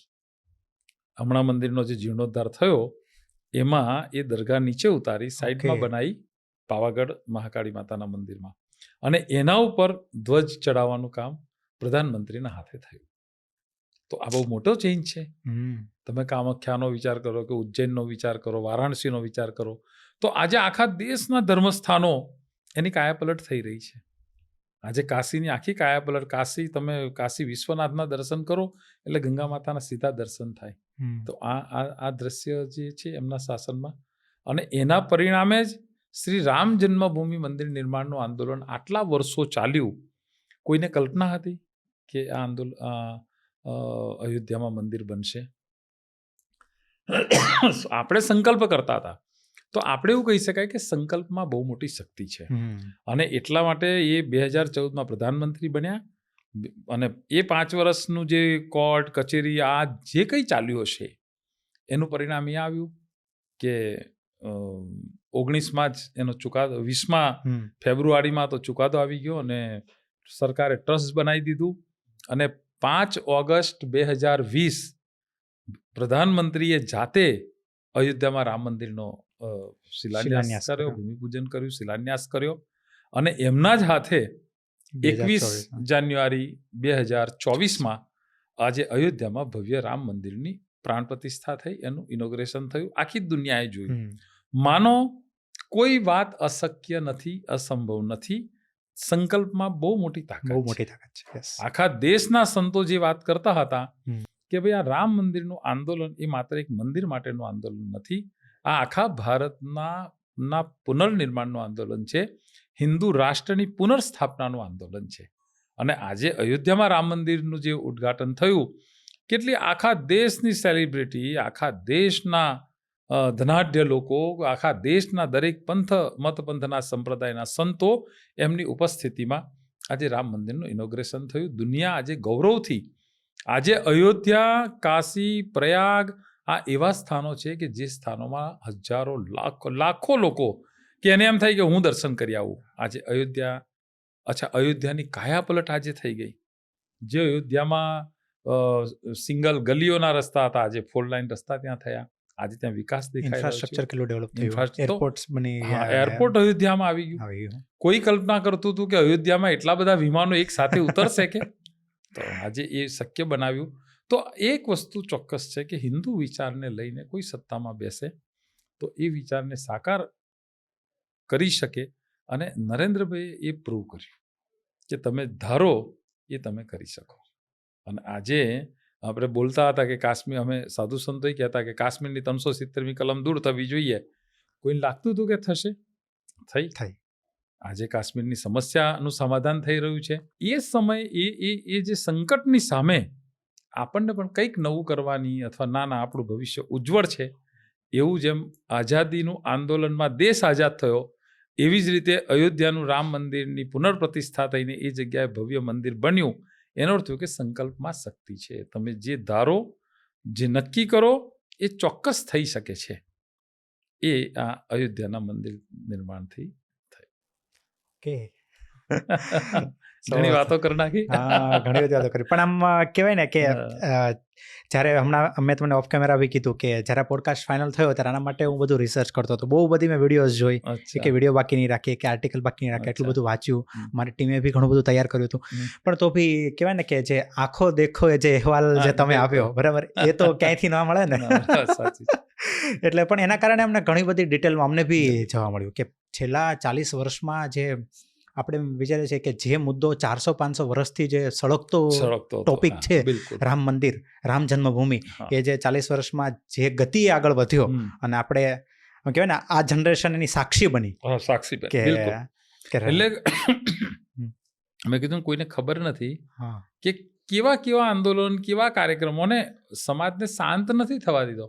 સર્વદેવ અનુષ્ઠાન ચાલ્યું, કે યજ્ઞ ચાલ્યા, જપ યજ્ઞ ચાલ્યા, કઈ કરતા આજે રામ મંદિર ઉભેલું છે. રામ મંદિર છે. અને જે મહાપુરુષોએ શરૂઆત કરી હતી, એ મહાપુરુષો માનો આ ભૂમિ પણ નથી, પરંતુ છતાં એ દ્રશ્ય જોઈને એ તો ઉપર તો ખુશ થતા હશે કે આપણે જ્યાં દીપ પ્રગટાવ્યો હતો એ બરાબર પરિણામ આપી રહ્યો છે. રાઈટ. કારણ કે જે અત્યારની જે જનરેશન છે, બરોબર, એમણે 40 વર્ષનો સ્ટ્રગલ જોયો હશે. હા, બિલકુલ. બરાબર, કે 40 વર્ષમાં જે થયું, ચલો હિન્દુ મુસ્લિમના રમખાણો થયા, કે નાનું મોટું જે થયું એટલું જોયું હશે. પણ એ પહેલાની જે આપણે વાત કરી કે એક યુદ્ધમાં 2.5 લાખ હિન્દુઓ મર્યા હતા. બિલકુલ. બરોબર, કે જ્યારે બાબરી મસ્જિદ મંદિર તોડ્યું બાબરે, હા, બરોબર, ત્યારે તોપગોળાથી કેટલા હિન્દુઓ મર્યા હતા. તો બિલકુલ. આ બધો ઇતિહાસ આપણી પાસે નથી અત્યારે. નથી, હકીકત છે. એટલે નહીં, આજે બધું આપણી પાસેથી જાણીને ઘણું બધું અમને બી શીખવા મળ્યું. સરસ. અને જે આપણો જે ઇતિહાસ છે એના આપણો વિશે ઘણું બધું જાણવા મળ્યું. ખૂબ ખૂબ આભાર તમારો, ખાસ કરીને આજે તમે અમને આટલો બધો સમય આપ્યો. ખૂબ મને એના પણ માટે. મજા આવી. સરસ. ચલો, So, આ પણ એક પુનર્સ્મરણ કરવાનો સમય હતો. નહીં, સાચી વાત છે. પણ પ્રત્યેક હિન્દુને ગૌરવ થાય એવી આ બધી ક્ષણો છે. નહીં, સાચી વાત છે. ચોક્કસ. So, ચલો, thank you so ખૂબ much. ખૂબ ધન્યવાદ. જય શ્રી રામ. જય શ્રી રામ. તમારા સંપૂર્ણ ટીમને પણ જય શ્રી રામ. જય શ્રી રામ.